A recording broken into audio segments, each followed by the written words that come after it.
Chapter 89. This year's border town was very different from the previous years. In previous years, after the end of the months of the demons, they had to stay in the slums of Longsong Stronghold for another month, waiting for the snow to completely melt before they could embark on their journey home. But when they returned to the town, they saw that it was mostly a mess. The houses that had not been taken care of for several months were dilapidated, some of the less sturdy wooden houses had long been crushed by the heavy snow, and some of the townspeople were even hiding from the demonic beasts. Cabinets and tables were bitten to pieces, and they even dragged rags of grass to fill the corners, apparently using this place as a shelter from the wind and snow as their own nest. They often spent a week repairing the houses and replacing the soaked and moldy furniture. As for the lingering smell of decay, the residents here were already used to it. But this year, Border Town could be said to be brand new. The snow was quickly swept away, and the prince's colorful paper flags were hung in front of the houses. Looking from afar, the monotonous and dilapidated town had become a riot of colors, all kinds of flags mixed together, like a sea of flowers. Everyone rushed to spread the news that on the first day after the end of the months of the demons, His Highness would hold a grand celebration ball in the square. Anyone could go. Not only did they not need to pay money, but they also heard that there would be free food. What was a ball? It was a social occasion that only the upper nobles could attend. Everyone had only heard about it from the well-informed merchants in the big cities, but even they could not participate in it. According to the merchants, it was not an event that could be invited just because you had money. His Highness actually allowed everyone to attend? Your Highness, isn't it not good for you to do this? Chief Knight dissuaded, there is neither a band nor a lead dancer here, who will control the rhythm of the ball. Besides, in such a remote place, even the nobles might not necessarily know how to dance. Your subjects will only ruin everything.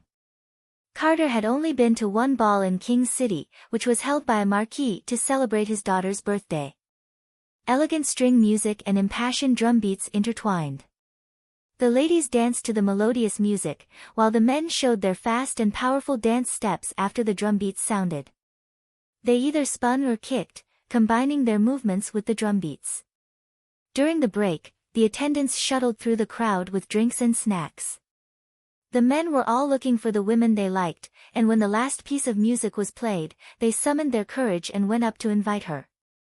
After the ball was over, the winner would have a romantic night. Carter sighed. Although he didn't manage to date the girl he liked when he was young, the elegant and romantic atmosphere still made him reminisce. Replacing the distinguished nobles with this bunch of villagers who deal with rocks and beasts every day. God, he could not imagine such a scene. Lead dancer? Yes. Roland ordered the militia to remove all the stone sculptures and gallows in the square. Iron Axe and the militia are the ones. That Sand Nation. Carter was stunned. As the captain of the Flintlock team, Iron Axe's performance during the months of the demons had finally won the recognition of the chief knight, and he no longer mentioned the title of alien. But in the end, he was still a Majin. How could he know the etiquette of the mainland kingdom? Roland smiled mysteriously, because I'm not going to hold a normal ball, you'll know when the time comes. There wasn't much preparation work to be done. The main thing was to remove the obstacles in the square and build a pile of firewood in the center. Next to the pile of firewood was a brick table for barbecuing. That's right, this was the celebratory ball that Roland had thought of, a combination of a bonfire party and a barbecue in the wild. How to increase the people's sense of identity with their place of residence had always been a problem that the prince had seriously considered. Nationalism and nationalism were too profound for these uneducated villagers who had worked for the Lord all their lives. Only their wealth and loved ones were worth caring about. The more backward a civilization was, the more short-sighted it would be. This was the law of civilization development. Civilization will eventually become as big as its thoughts. Roland deeply believed in this. But this didn't mean that spiritual construction could be ignored. The victory celebration was one of the methods he had figured out. In fact, it was difficult to understand why the world didn't have any celebration after the months of the demons. The once-a-year invasion of the demonic beasts was like a natural disaster. Defeating such evil spirits was naturally worthy of being written in a book. So he decided to name the first day after the end of the months of the demons as Victory Day. All the territories that belonged to him would not only have a public holiday, but also hold a variety of celebration activities. As long as it lasted for 3 or 4 years, it would become a tradition that would be passed down in the territory.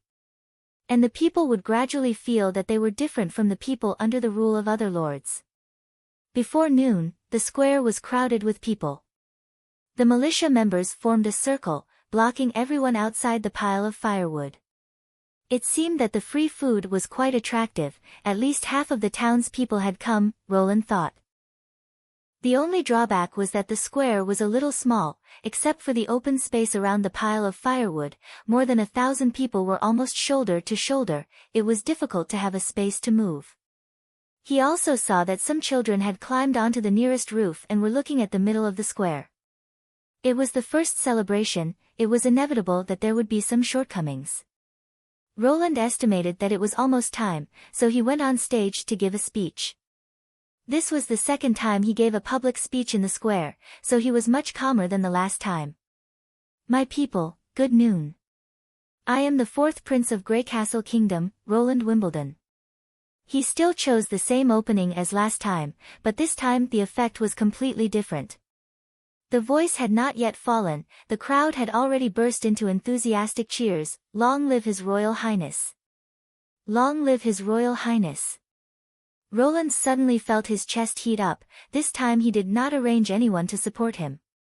Seeing the spontaneous cheers of the militia and the crowd, a sense of achievement and satisfaction filled his heart. When the cheers subsided, he pressed down his hand. The months of the demons is over. Under the heroic efforts of the militia, the demonic beasts have never been able to cross the wall. Border Town defeated the terrible enemy with a very small price, which proves that as long as everyone is united, even if we do not rely on the charity of Longsong Stronghold, we can still stand firm here. They wanted to threaten the town with food, they wanted to force us to surrender with hunger and cold, but today's victory told them that all of this is futile.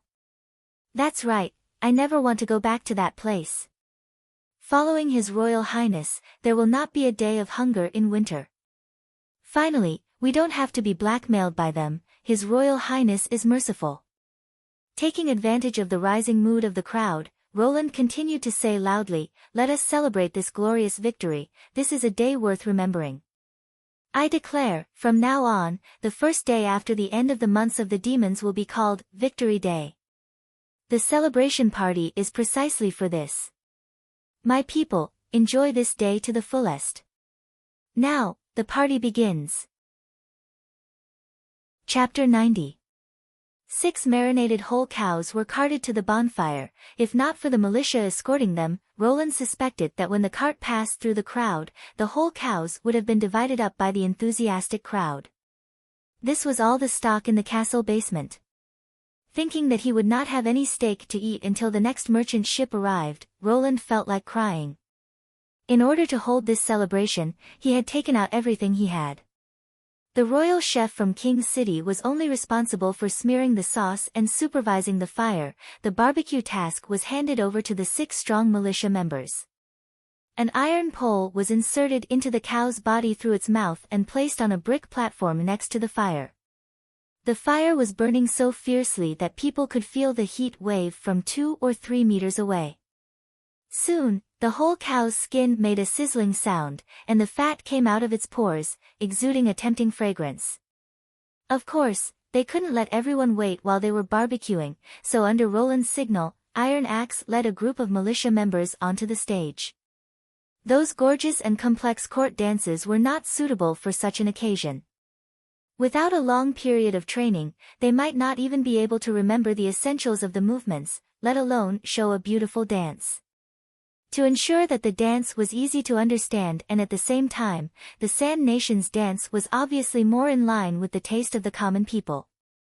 Iron Axe and the militia members put their hands on their hips, one of their hands passing through the arm of their companion on the right, forming 2 rings around the fire. With the accompaniment, That is, several high and low horns sounded, they began to move in a clockwise direction, with each step they took, the other foot would kick forward, while shouting, "Ha hey." Is this what you call a lead dance? Carter's eyes widened. Is this also considered a dance? Of course it is, and it's simple and easy to remember. Last night, the militia only practiced for a quarter of an hour before they mastered the steps. Roland laughed. Do you want to try it? Carter shook his head and refused. He felt as if something in his heart had broken. Farewell, that beautiful girl, farewell, those slightly sad memories of youth. The other militia members clapped their hands and followed the steps of the dancers. Every time they took a turn, there would be a round of applause. The strong sense of rhythm inspired the crowd, and they all reached out their hands to do the same. As the applause became faster and faster, Iron Axe and his teammates spun faster and faster, and the human ring began to show signs of disconnection. Not long after, a member of the team accidentally fell down, and then a group of people fell down with him, and the rotation came to an abrupt end. The crowd was stunned, but the applause of the militia did not stop at all. Instead, it became like a storm. Iron Axe helped the fallen man up and shouted to the crowd, "Do you understand? Who wants to give it a try?" If they fell, it would be the end of this round. Everyone who joins the dance will get a piece of delicious honey roasted meat. The longer you stay, the more meat you'll get. If it was an invitation from a noble or a big family, the townspeople might not necessarily participate. Subconsciously, they were always high and mighty and regarded the civilians as worthless. It was common for them to go back on their word. However, when they saw the militia members, who were their familiar neighbors, waving at them, they couldn't hold back anymore. With the first one, there was soon a second, then a third. A new round of dancing began again, but this time, most of the dancers were replaced by the crowd. Although the movements were simple, everyone enjoyed it. With the honey roasted meat as a reward, the participants gave their best performance. This was exactly what Roland wanted to see. In addition to the roasted meat, there was also bread, fish cakes, and ale, which would be distributed after the beef was distributed. The celebration would last until the evening, but Roland would not stay here all the time. He arranged for Carter to be responsible for the security of the scene. The assistant minister came to give a closing speech, and then left. He still had a private celebration party to attend, which was held in the castle's back garden. When the evening fell, the backyard was still brightly lit. Like in the center of the square, there was also a bonfire. The only difference was that the chicken used for barbecue was all cut into pieces. The seasoning and oil were also made by themselves, completely imitating the way of barbecue in the wild. This novel way of self-help made the witches fall in love with it.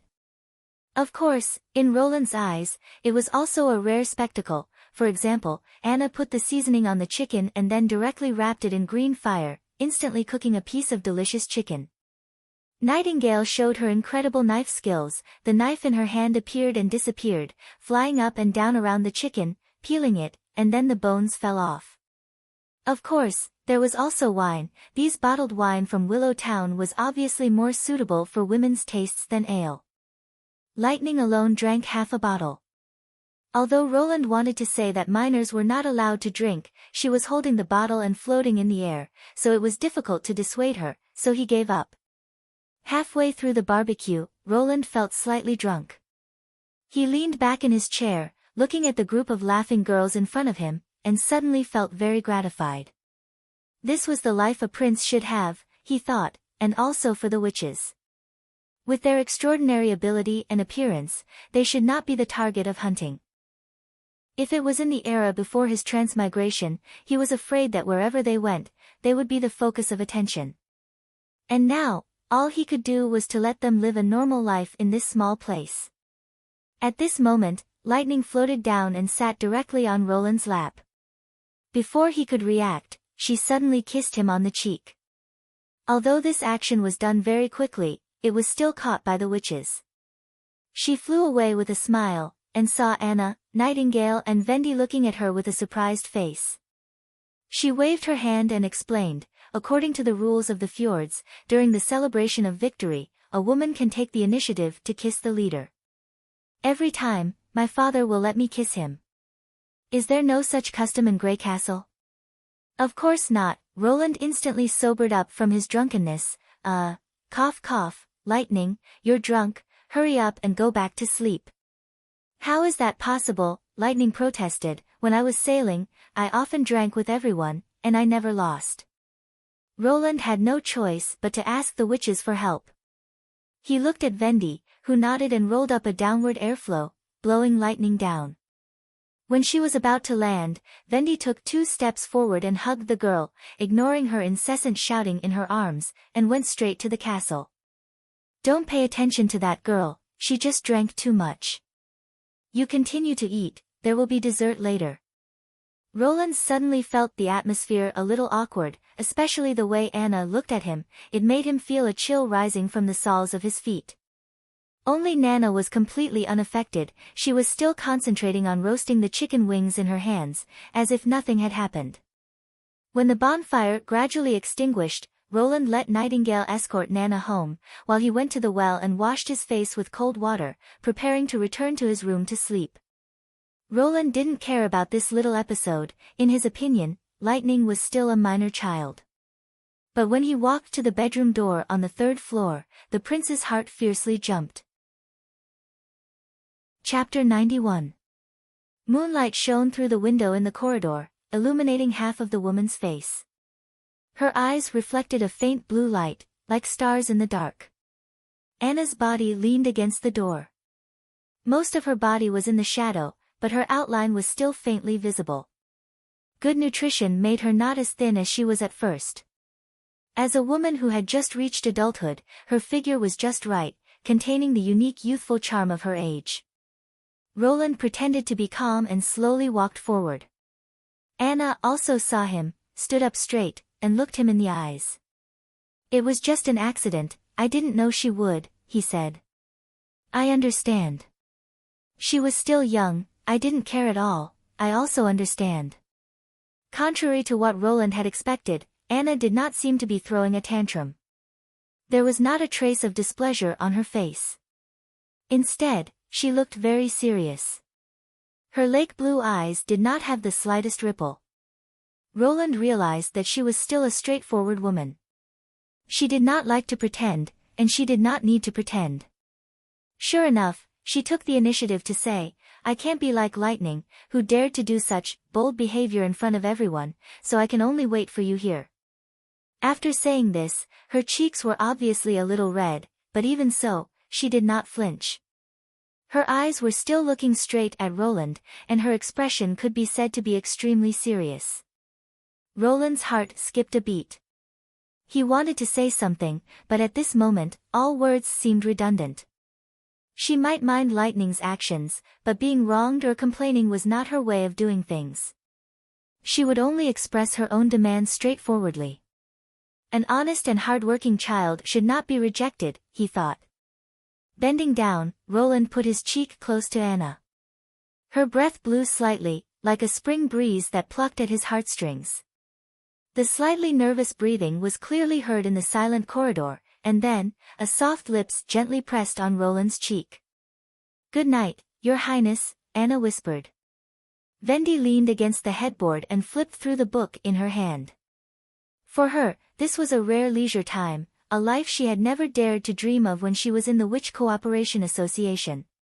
It hadn't been long since she came to Border Town, but she had already developed the habit of washing her body before going to bed, putting on a silk nightgown, not fastening it at the waist nor buttoning it. Sitting cross-legged on the bed, with a soft pillow behind her back, she would read the books she had borrowed from His Royal Highness.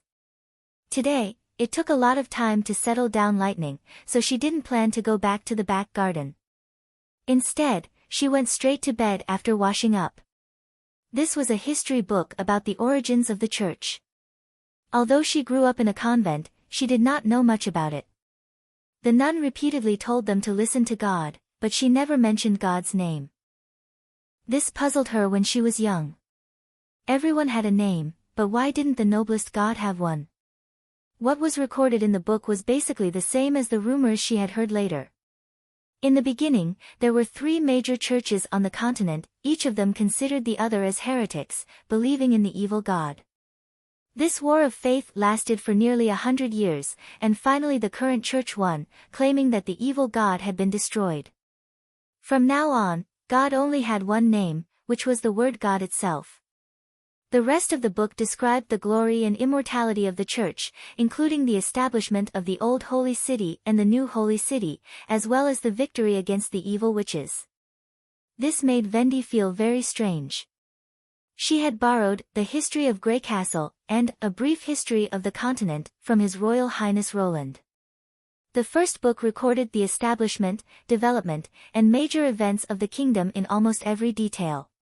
For example, the names of the kings, their marriages, and the whereabouts of their children. The family branches recorded in the book were like a detailed genealogy. A Brief History of the Continent focused on the evolution of the 4 kingdoms, the alternation of power and political struggles, but the lives of the rulers of each kingdom were still important. But in the history of the church, there was no mention of the name of any pope, or in other words, just like God, the word pope directly replaced the names of the previous leaders. Reading the whole book, it seemed as if he alone had gone through hundreds of years of history. This was simply not in line with common sense. Rather than a record, it was better to say that it was deliberately diluted. At this moment, Nightingale suddenly appeared in the room. Vendi put down the book and looked at the other with great interest. "It's so late, but you actually have time to come here?" The latter rubbed her neck, walked to the bed and sat down. "I just sent Nana home, where's Lightning?" She fell asleep as soon as she laid on the bed, and her mouth kept muttering "Daddy, Daddy." Vendi shrugged. "She usually looks bold, but she's still a child." "In your eyes, everyone is a child." Nightingale snatched the book from her hands. "His Royal Highness said that you should try not to read at night, especially sitting on the bed. If the light is not enough, it will harm your eyesight." "Yes, yes," His Royal Highness said. The two chatted for a while, from Silver City to the impassable mountain range, from hearing that a witch had been killed in Border Town to joining hands with the prince to fight against the months of demons. Nightingale spoke a word or two, and from time to time Vendi also spoke a few words. This was the tacit understanding that the two had formed after being inseparable for the past 5 years. Time passed slowly, until the candle was about to go out. Vendi covered her mouth and laughed. "What? After seeing Lightning's actions, you can't sleep?" "What are you talking about? What else could it be?" Vendi smiled and shook her head. "Veronica, we are witches, you should know that." Nightingale was silent, and after a long time, she softly responded, "Yes." This was fate, the fate that all witches could not escape. Vendi stopped smiling and sighed. "Roland Wimbledon is the kingdom's 4th prince, and what we have to do is to help him ascend the throne, to become the king of Greycastle. He will govern the country well, and give us a place to live. But, he is still a king. When the time is right, he will marry the daughter of a duke, or the princess of another kingdom, and then give birth to children. Either one, or many, or a boy, or a girl. The boys will inherit the country, and the girls will marry other prominent nobles." At this point, Vendi paused for a moment, and then said the words that Nightingale, or rather, all witches did not want to hear. "Veronica, we are witches, and witches are unable to bear children. Even if you think optimistically, after His Royal Highness has been in power for 100 years, the sisters will finally be no different from ordinary people, and can walk freely in every land of the kingdom. Occasionally, there will be outstanding witches who enter the upper class, and are conferred as nobles, but the fact that witches are unable to bear children is still unchangeable. They will not have descendants to continue the glory of their family, and similarly, those aristocratic families will not consider marrying a witch. God gives us something, but at the same time, takes away something from us. This is fate." She whispered, "May you be merciful." "I understand," she whispered. After sending Nightingale away, Vendi's heart was also not very good, but she believed that the other would be able to come out. After all, they had overcome so many difficulties, and would not easily fall on this hurdle. Chapter 92. In this way, our task is over, right? In the square, Cat's Claw cleaned up the remains of the bonfire and said regretfully, I really don't want to go back to work in the mine. To be honest, I miss the months of the demons. Yes, I also don't want to deal with those stones, Jop answered. The most important thing is that the pay difference is too big. Where else would there be a job like the artillery team, where there is meat to eat every day and a monthly salary of 15 silver royals? What nonsense are you talking about? Van, who was holding a torch to illuminate the surroundings, snapped. This time His Royal Highness gave out a lot of food, so no one starved to death during the months of the demons. Think about the last 2 years, half of the people in the old district didn't survive the winter. Do you still miss it? Besides, the team will not be disbanded. His Royal Highness recruited us into the artillery team and burned so much gunpowder, just to listen to the sound. But the demonic beasts are gone, why does His Royal Highness still need the artillery team? Rodney asked, leaning on his broom. The artillery team was not prepared for demonic beasts. Vanner thought for a moment, but in the end, he didn't say it. Anyway, we'll know the answer tomorrow. He yawned and waved his hand impatiently. Hurry up and clean up this place. I want to go back and sleep early. The next morning, the assembly call resounded throughout the camp, confirming Vanner's statement. After everyone had gathered, Iron Axe stood in front of the team and said loudly, You have completed the first stage of the task, to protect Border Town from the demonic beasts. After 3 months and 6 days of fighting, you have won the approval of His Royal Highness. Next, the militia will be reorganized into His Royal Highness regular army. If you don't want to continue fighting, you can stand up now. His Royal Highness said that if you leave the militia, you will be given full pay, and an additional 25 silver royals as. He thought about His Royal Highness' words, retirement pay. Among the 300 people, no one moved, only Cat's Claw raised his hand and said, Report. This was also one of the strange rules set by His Royal Highness during the training. The team members were not allowed to whisper in private, and when there was something to ask, they had to first shout, Report. Iron Axe nodded, Speak. What does the regular army mean? Does it mean that we are conferred the title of knight? Van could not help but laugh, but he quickly returned to a serious face. Knight? They were considered nobles. Not only did they have properties and squires, but they were also given land. Asking such a question was a disgrace to the artillery team. No, Iron Axe explained patiently. Apparently, he had also asked His Highness about this. The regular army is an army that specializes in fighting. They fight only to protect His Highness and protect His Highness' territory. In other words, when a worker is digging in a mine, you are training. When a farmer is harvesting wheat, you are training. When a merchant is selling his goods, you are still training. All the training is for the sake of victory in future battles, just as you did during the months of the demons. Then how is it different from the militia? Cat's Claw asked again. More frequent training, stricter regulations, and more generous rewards. Report. This time it was Rodney. After Iron Axe nodded, he eagerly asked, What's the better reward? Vanner sighed. Why were all the guys in his group so impetuous? Although he also wanted to know the answer to this question. The regular army will implement the officer system. Those who complete combat tasks according to the designated plan or have outstanding performance can be promoted to an officer. Iron Axe said loudly, for example, standing in my position. Is this what His Highness said?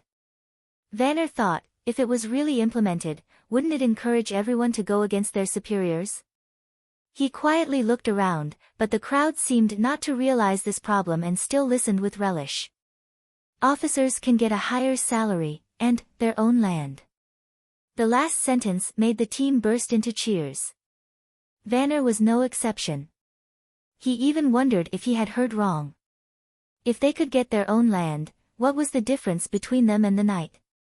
But remember, once you choose to become a regular army, you will have to abide by a completely different system from the militia. For example, failure to complete a task, desertion, rebellion, and other violations of discipline will be severely punished. This is not a matter of eating an egg. The punishment includes labor, imprisonment, and even hanging. And the position and rewards obtained will also be taken back.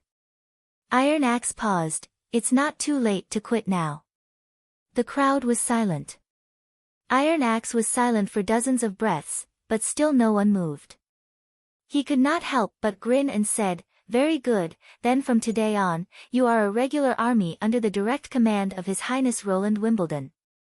Vanner himself felt that it was incredible. If he had heard those terrible punishments 3 months ago, he would have already run away. What was the use of promotion? What was the use of land? It was better to save his own life. But now, he almost did not hesitate to choose to stay here. Compared with returning to the North Slope mine and strolling around in the old district, Vanner felt that he was more suitable here. Good observation. What's your name? Mr. Vanner, work hard.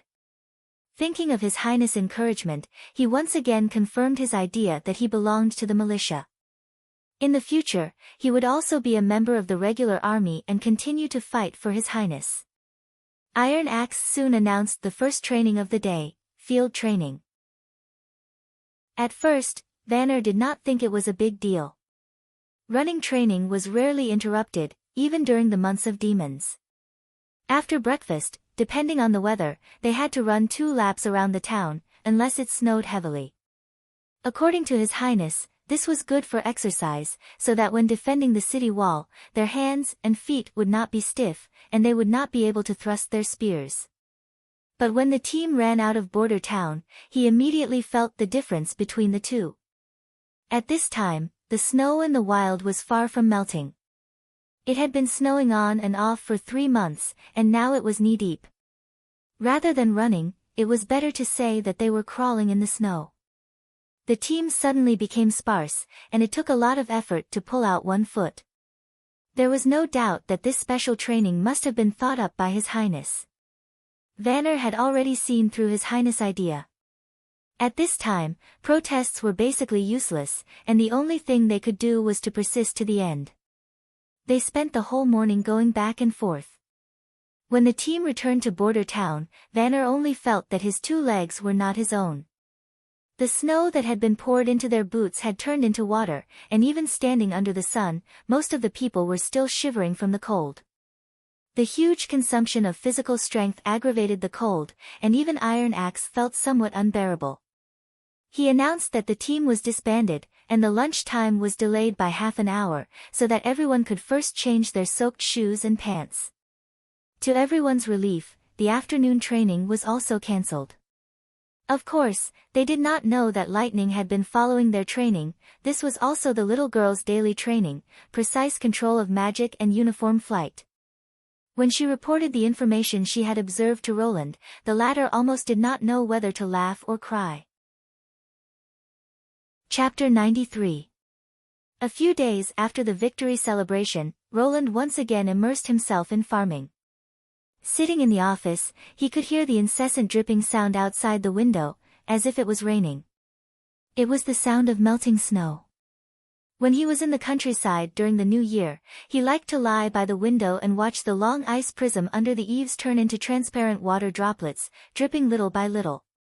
Although he didn't have such leisure time at the moment, he could still write a plan while listening to the sound of the Earth's recovery. According to previous year's experience, it would take about a week for the snow to melt, but it would take at least a month for the road between Border Town and Longsong Stronghold. Roland could imagine what would happen to the muddy road after the ice and snow melted without any hardened pavement or drainage measures. If he could successfully capture Longsong Stronghold, the first thing he had to do was to build a hardened road between the 2 places for carriages to pass. However, the first thing he needed to solve was the problem of army construction. Without a reliable and powerful army, it would be impossible to defeat the Stronghold army when they were outnumbered. Transforming the militia into a regular army was only the first step. The specific establishment, regulations and discipline, as well as rewards and punishments, were a headache for him. Although he had played military chess when he was a child, he had completely forgotten about it. After much thought, Roland simply decided to make up his own plans. Anyway, he was the creator of the new army, no one would find out if the settings were unreasonable. So the first army of Border Town was quickly organized: army, division, battalion, team, and group as the overall framework, 5 people for a group, taking into account that a cannon needed at least 5 people to operate, 10 groups for a team, and 10 teams for a battalion.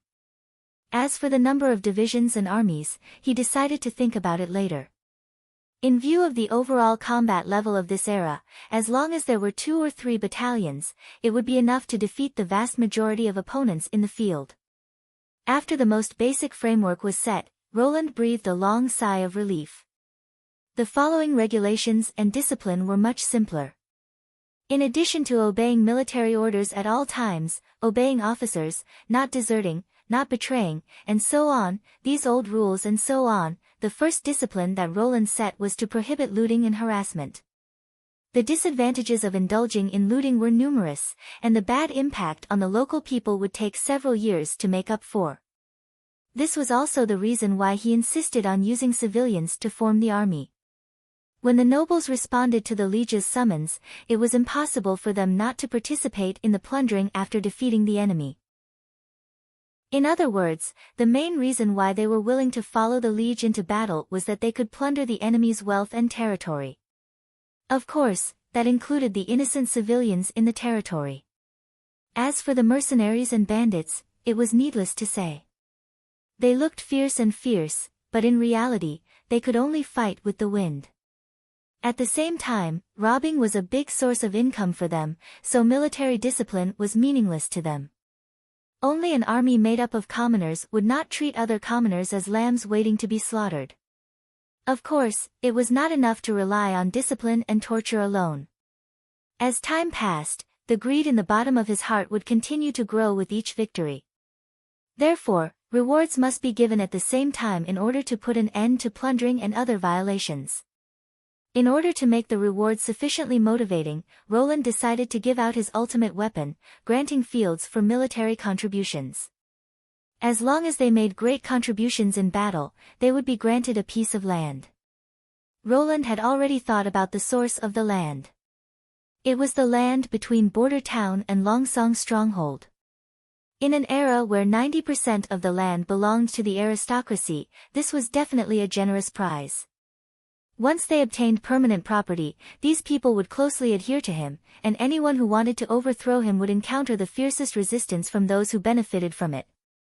The people didn't need to be driven by words or whips, but by real benefits. In other words, as long as he could always represent the fundamental interests of the people under his rule, no one could shake his ruling position. Different from the traditional fiefdom, Roland controlled the area of the granted land to be between a few acres and a dozen acres. It could be used to build their own houses, buy serfs, or hire farmers to take care of the fields, but it was impossible to establish an industry. In contrast, a knight's territory was close to 2,000 acres, an area equivalent to a small village.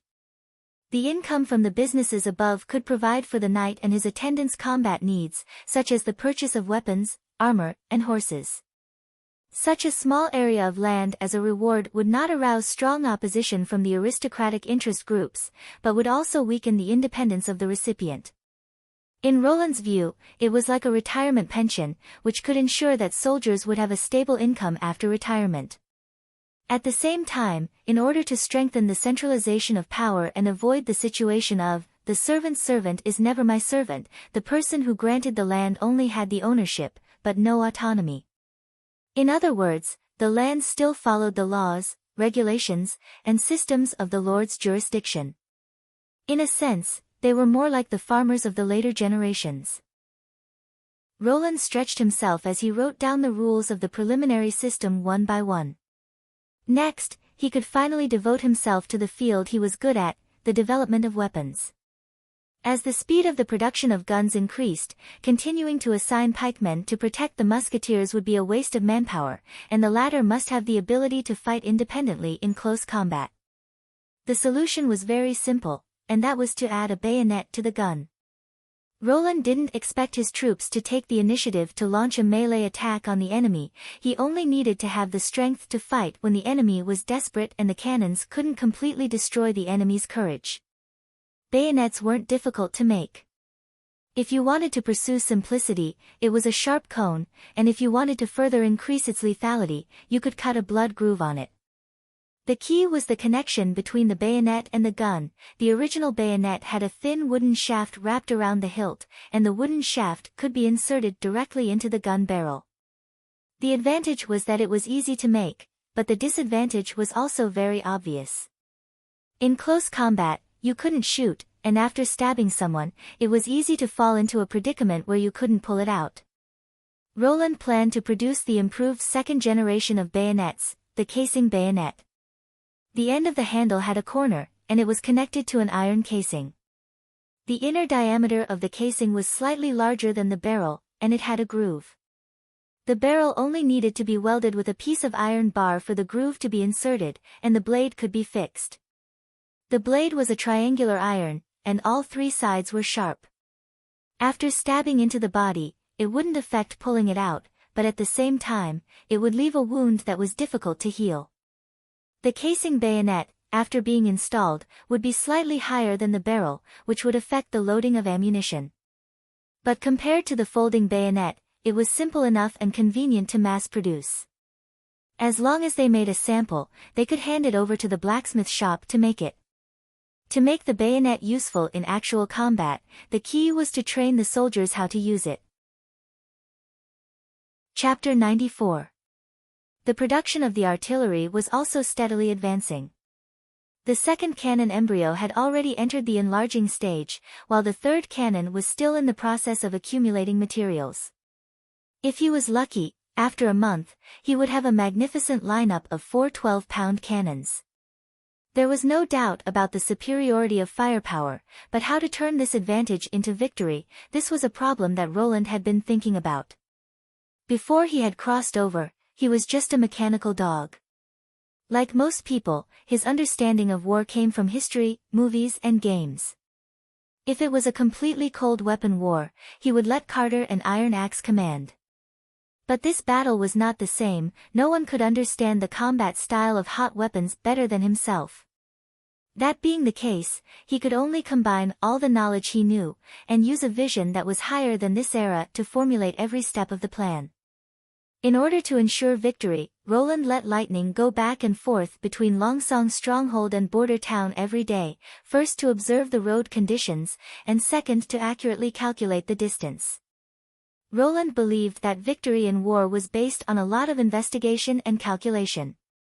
Whether it was the development of tactics or the deduction of the battle situation, it was inseparable from these 2 points. Using the measurements set by the last time he cast the cannon, he made several 1-meter-long iron rods and 100-meter-long hemp ropes. Then in the artillery test field west of Border Town, according to the hemp ropes and the wooden rods, he drew out a flight runway about 1 kilometer long. Lightning practiced controlling the magic consumption, repeatedly crossing the distance of 1 kilometer at a fixed speed. When she was proficient in the magic output, Roland began to measure the distance between Longsong Stronghold and Border Town. Using the sundial to get the time to go back and forth, he calculated that the distance between the two places was about 54 kilometers. Of course, this was only a straight line distance. In fact, if they traveled by land, they would have to make 2 big turns to avoid the foot of the impassable mountain range. In any case, if the Duke chose to march by land, it would take at least 3 days to reach Border Town. With Lightning as the scout, Roland would be able to clearly understand the enemy's position, as well as the actions to take. Within a range of 2 kilometers west of Border Town, he had inserted a lot of signal markers to mark the distance. As long as the enemy entered this range, the artillery team could quickly adjust the corresponding muzzle angle without the need for a firing meter. Now he began to worry, what if the enemy didn't come over? Just then, there was a knock on the door.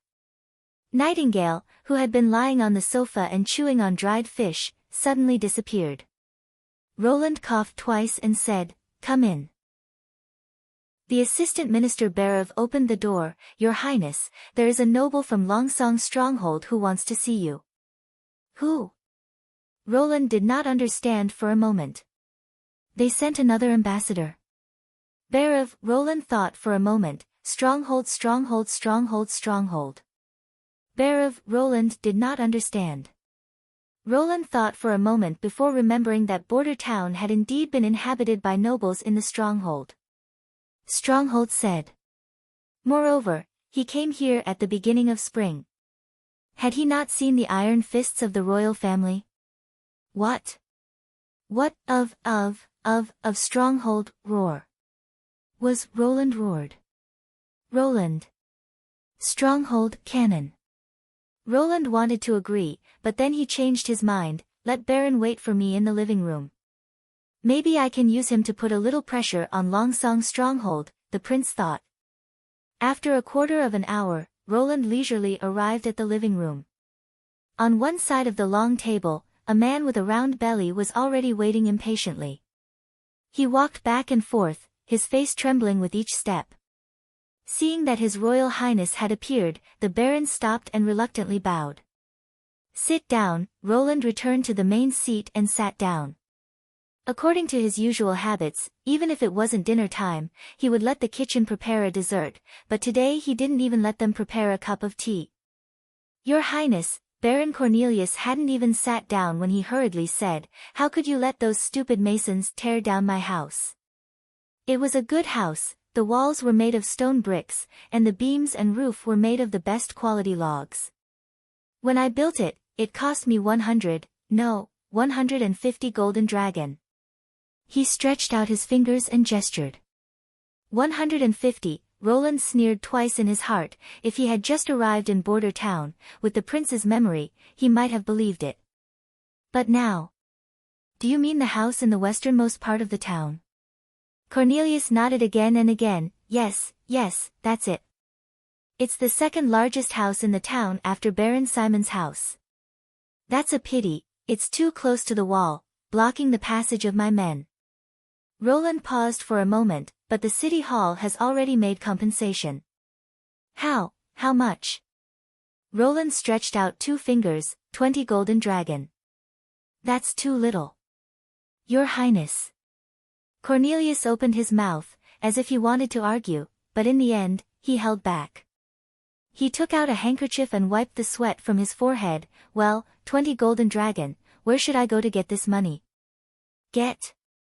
Roland pretended to be puzzled. This money has already been paid to the owner of the house. What? Wait. I am the owner of the house. Not you, it's Blair, the captain of my second militia. Who is that? The Baron shouted loudly. Your Highness, you are mistaken. I am the owner of that house. Is that so? But I didn't see you during the winter. Roland raised his eyebrows. How can you say that house is yours? Of course I went back to Longsong stronghold. Who would want to stay in this damned place? If I'm not careful, I will be fed to the demonic beasts. Idiot, Roland evaluated him in his heart, but he still maintained a flat tone. So you want to say that because you were afraid of the demonic beasts, you abandoned your lord and ran away, is that it? I. The Baron suddenly froze. Guards, Roland clapped his hands. 2 guards immediately came in from the outside of the living room, sandwiching Cornelius in the middle. Your Highness, what do you mean by this? It's very simple. Now you have 2 choices. Roland stood up from his seat and contemptuously looked at the other side. First, you admit that you were wrong, that house doesn't belong to you, I can treat it as a farce, and now let you go. Second, during the months of the demons, you betrayed your lord, left your territory without permission, and shamefully fled to Longsong stronghold. I will put you in prison, and then hang you for defection. Which do you choose?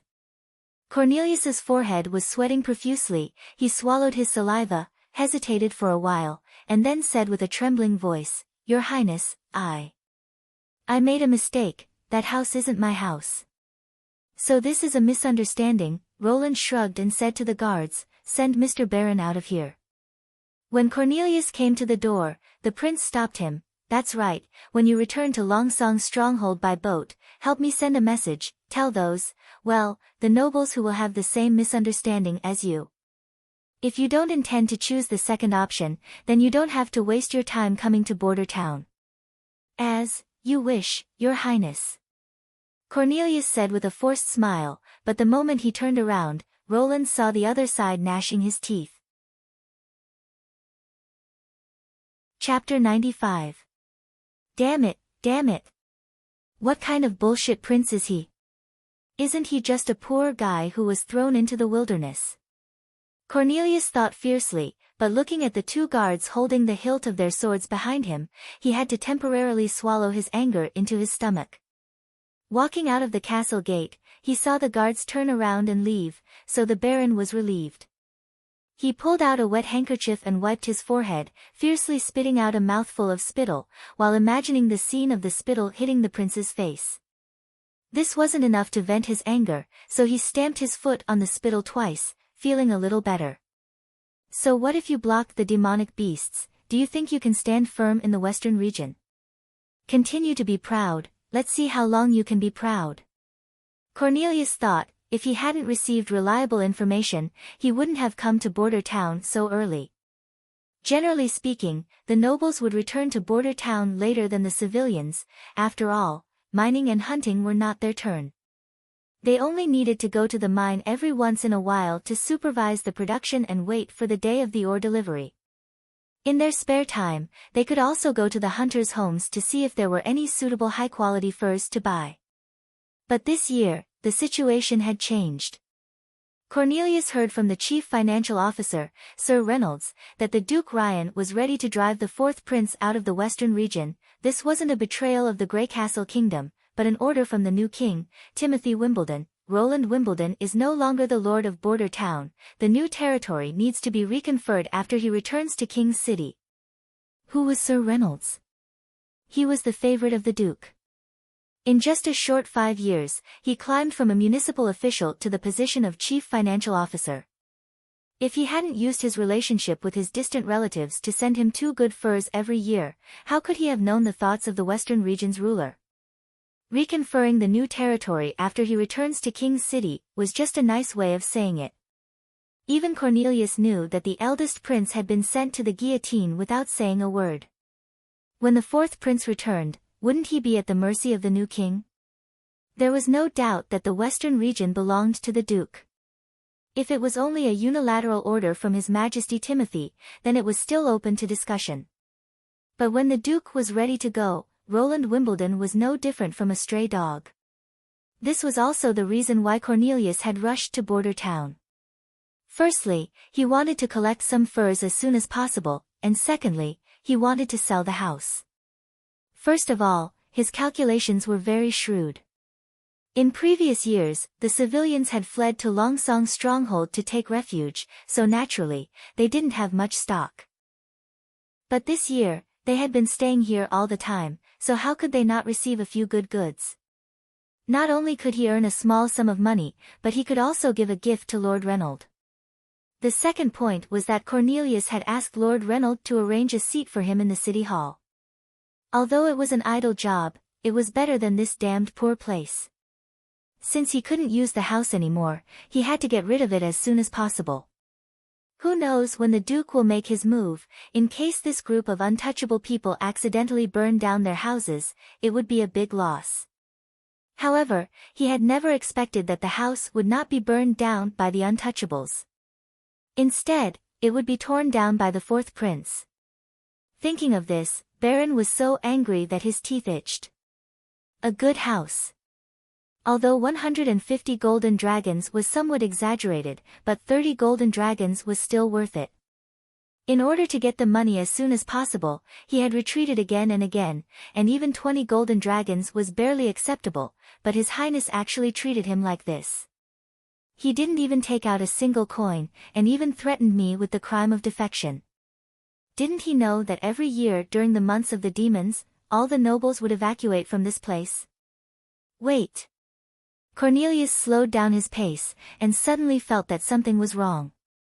Although he had heard before that the fourth prince had a bad character and acted without thinking, and that when he had just arrived in Border Town, he had maliciously molested Baron Simon's wife, and had been privately discussed as a joke for a long time. But today, the feeling he got was completely different. The prince didn't become angry out of humiliation or act shamelessly. The way he behaved was completely different from his bad character and his acting without thinking. The other side had been talking to him in a normal tone, so why was he so scared that he obediently gave up the ownership of the house? Could it be that if he insisted that the house was His Highness would really kill him? That's right. Cornelius couldn't help but shiver, and the sweat on his forehead shrank back. Now that he thought about it, when he was facing the prince, he had the illusion that he was talking to His Excellency the Duke. Baron shook his head vigorously, trying to put this unpleasant memory to the back of his mind. Anyway, the fourth prince wouldn't be so proud for a few days. When Duke Ryan brought Border Town back under his control, and when he escorted Roland Wimbledon to King's City, he would have to laugh at him. Maybe with these 20 golden dragon coins, I can ask His Excellency the Duke to help me seek justice. Thinking of this, he relaxed. Since he had received a few good furs, he didn't need to sell the house, he might as well just go back to Longsong's stronghold. Saying, "I will inform the nobles who will have the same misunderstanding," was simply too pretentious. When he returned to Longsong's stronghold, he had to imitate it for everyone to hear, so that everyone could see what it meant to be a bluff. Leaving the castle area, Cornelius walked down the long slope, and passed by a woman wearing a hood. Originally this wasn't strange, among the townspeople coming and going, the women were all dressed like this. If you wanted to see a beautiful young lady or a noble lady, you had to go to King's City. But when a gust of wind blew the corner of the woman's hood, Cornelius felt his heart jump, and the surrounding air seemed to solidify. My God, what kind of woman is she? She has a rare long green hair, and just by revealing her face for a moment, she can already be called a stunning beauty. Even if she was placed in Grey Castle King's City, those so-called princesses would be overshadowed. How could such a person appear in Border Town? He turned his head, wanting to catch up with her to see what was going on, but found that she was walking towards the castle area. Is this His Highness the Prince's woman? Baron hesitated, and finally chose to give up. He really didn't want to deal with the fourth prince anymore. This kind of villain should be handed over to His Excellency the Duke to deal with. It would be better for him to return to Longsong's stronghold as soon as possible. From the pier, he boarded his own single-masted clipper, the boatman pulled up the sails, and the boat quickly left the pier, heading in the direction of Longsong's stronghold. On the way back, Cornelius, who was sitting on the bow and basking in the sun, saw a spectacle. About 5 miles away from Border Town, in the snow, a large group of people appeared in his field of vision. They were all wearing the same dark brown leather armor, with long wooden spears on their backs. They were lined up in a long line, slowly walking through the snow.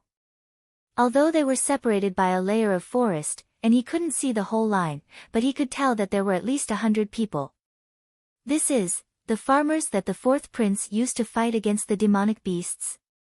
At the beginning of the month, when the snow hadn't melted, it could be said that there were very few people on the road. How difficult it was to walk in the snow, Cornelius didn't have to try it, but he could imagine it. But this group of people all lowered their heads and hurried on their way, as if they didn't care about the foot-deep snow under their feet. Chapter 96. Seeing the busy people around her, Leaf never thought that she would be so close to a town in the secular world one day. After entering the boundary of Border Town, the low brick bungalows, like a dusty memory, appeared in front of her one after another. Obviously, she had escaped to the impassable mountain range for less than half a year, but she felt that the scene in front of her was so strange that it was like another world. The months of demons had just passed, and the townspeople had gone through a winter of lack of food and clothing, so their complexion and health should be very bad. Leaf remembered that the Witch Cooperation Association had passed through the slums of Silver City in the winter. There were starving and frozen bodies everywhere, and the people who were still alive were like walking corpses, numb and sluggish. But here, most of the people she saw were full of energy, some were drying dried fish in front of the house, some climbed on the roof to repair broken tiles, and most of them were strong men carrying hoes and hammers, talking and laughing with each other as they walked north of the town. In such a situation, Leaf would pull down the brim of her hat and try to avoid them as much as possible. The location of the castle was very eye-catching. It was on a high hillside in the southwest corner of the town. There were no usable plants around, so it would be very difficult to sneak in quietly. Hiding in the trunk of a tree to avoid the enemy was possible, but to let the tree climb up and send her in would make too much noise. She was not a witch who was good at hiding, so after thinking it over, Leaf felt that instead of hiding, it would be better to walk into the castle openly. If Nightingale did not lie to her, even if she walked through the front door, there would not be any problem. If Nightingale lied to her, and lied to the Sisters of the Witch Cooperation Association, she was sure that she could escape from the 2 guards in front of the door. Of course, the worst-case scenario was that Nightingale completely betrayed everyone and relied on hunting witches to work for the prince. In that case, she would most likely die here. As a top combat witch, few people could escape from Nightingale's pursuit. Even someone as strong as Kara did not have the confidence to win. Leaf had already prepared for the worst. If she could not return alive, Scroll would take over the position of a mentor and lead the sisters to continue on their journey. As for where their destination was, no one knew the answer. She slowly walked up the hill and approached the castle gate. The guard quickly noticed her. He placed his hand on the hilt of his sword and shouted, "This is the prince's temporary imperial residence. You shouldn't be here.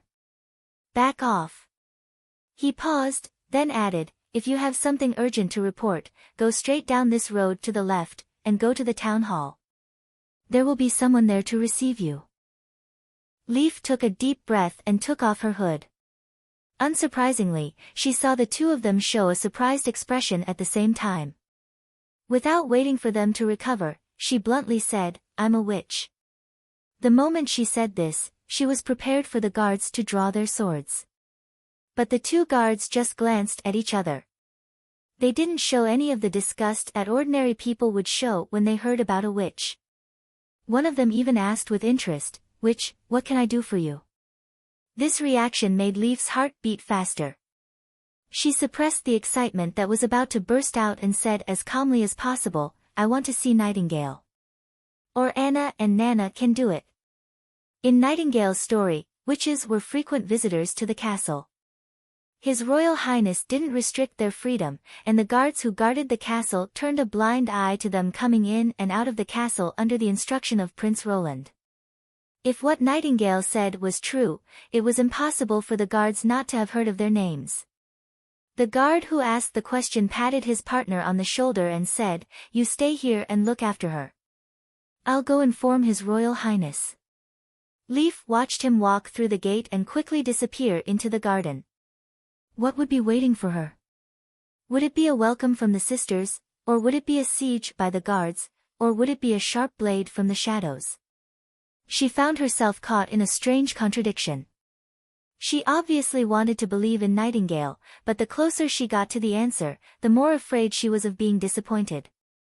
Could it be that Nightingale had changed her name here and was not called this at all? Could it be that Anna and Nana were made up by her? Or, time had never moved so slowly before. Every heartbeat seemed to cross 100 years. In the long time, she quietly waited for her fate. She didn't know how long it had been, or maybe it was just a short moment, but she heard Nightingale's voice. In a trance, she thought she had heard wrong. A familiar figure appeared from behind the door and rushed toward her, arriving almost at the same time as the voice. Then, she was embraced by a warm body. "Leaf, welcome home. These are my spare clothes. You can wear them first." Nightingale rummaged through the wardrobe. "And a coat, shoes. Well, a nightgown and a bath towel. Why are you in such a hurry?" Vendi shook her head with a smile. "When His Royal Highness gets up, he'll take care of her." Looking at Nightingale, who was busy, Leaf's eyes became warm again. She sniffed, bit her lips, and wiped away her tears. She was afraid that if she opened her mouth, she would be unable to hold back her tears. It turned out that Nightingale hadn't lied to her. A prince who was willing to be kind to witches really existed. Do you want to take a hot bath first? You must be tired from rushing over from the camp. Nightingale put the bath towel and clothes beside Leaf. His Royal Highness is taking a nap. When he wakes up, he'll be very happy to see you. By the way, have you found the Holy Mountain? How are the other sisters? As soon as this question came out, Leaf's vision suddenly became blurred. She couldn't bear it any longer. She hugged Nightingale and released all the pain she had been suppressing in her heart these days. She cried until Nightingale's chest was completely soaked. Only then did Leaf gradually calm down. Then she told the story of what had happened to her sisters after the three of them left the Witch Cooperation Association. When she talked about how many of her sisters had died in the barbarian land, she felt Nightingale involuntarily clench her hand. When Leaf finished her story, Vendy's expression became extremely heavy. I didn't expect that Kara would lead the Witch Cooperation Association to a dead end. Only 7 of our 42 sisters were left. I also have an unshirkable responsibility.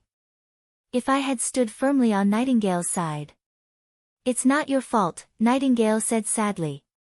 No one can predict the future. The key is what to do next. She looked at Leaf. You said that there are 6 sisters who survived. Where are they? They are waiting for my news at the entrance of the canyon. We agreed that if I couldn't return, Scroll would take them away from here, or to the southernmost corner, or across the strait, then we have to hurry and bring them back, Nightingale immediately said. I'll set off now.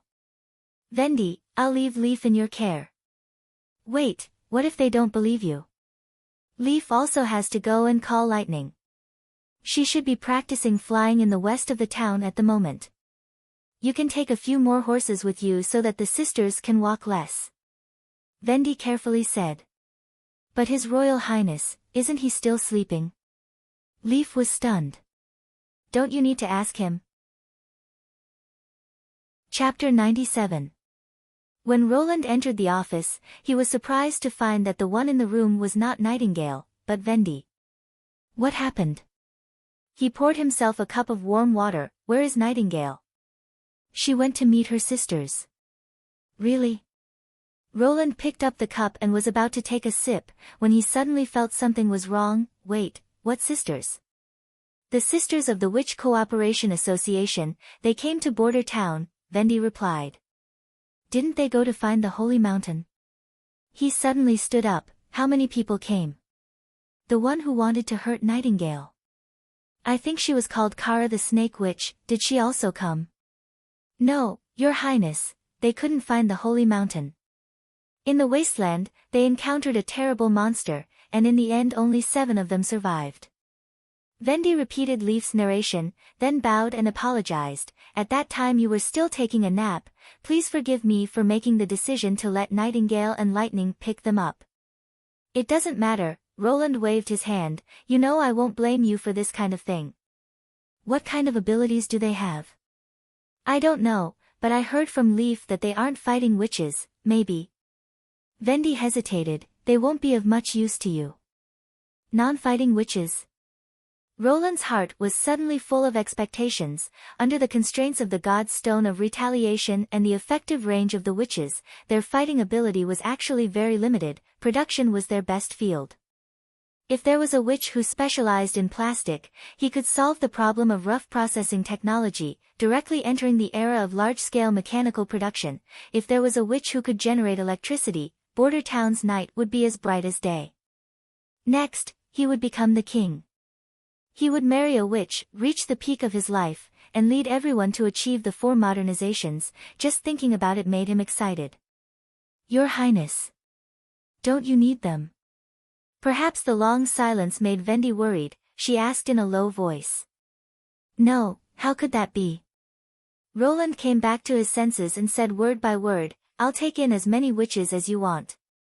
Just as the sun was setting. Nightingale took the rest of the Sisters of the Witch Cooperation Association back to the castle, while Roland prepared a sumptuous dinner in the castle hall as a welcome feast. The witches were obviously very hungry, but since it was the first time they were eating in such an environment, everyone was very reserved. This was the first time most of them had seen the Lord, not to mention that the Lord was a prince. Fortunately, in addition to Roland himself, there were also 2 local witches, Anna and Nana, to demonstrate. With the addition of Lightning, who didn't know what awkwardness was, to liven up the atmosphere, everyone finally relaxed a little, and there were sounds of conversation at the banquet.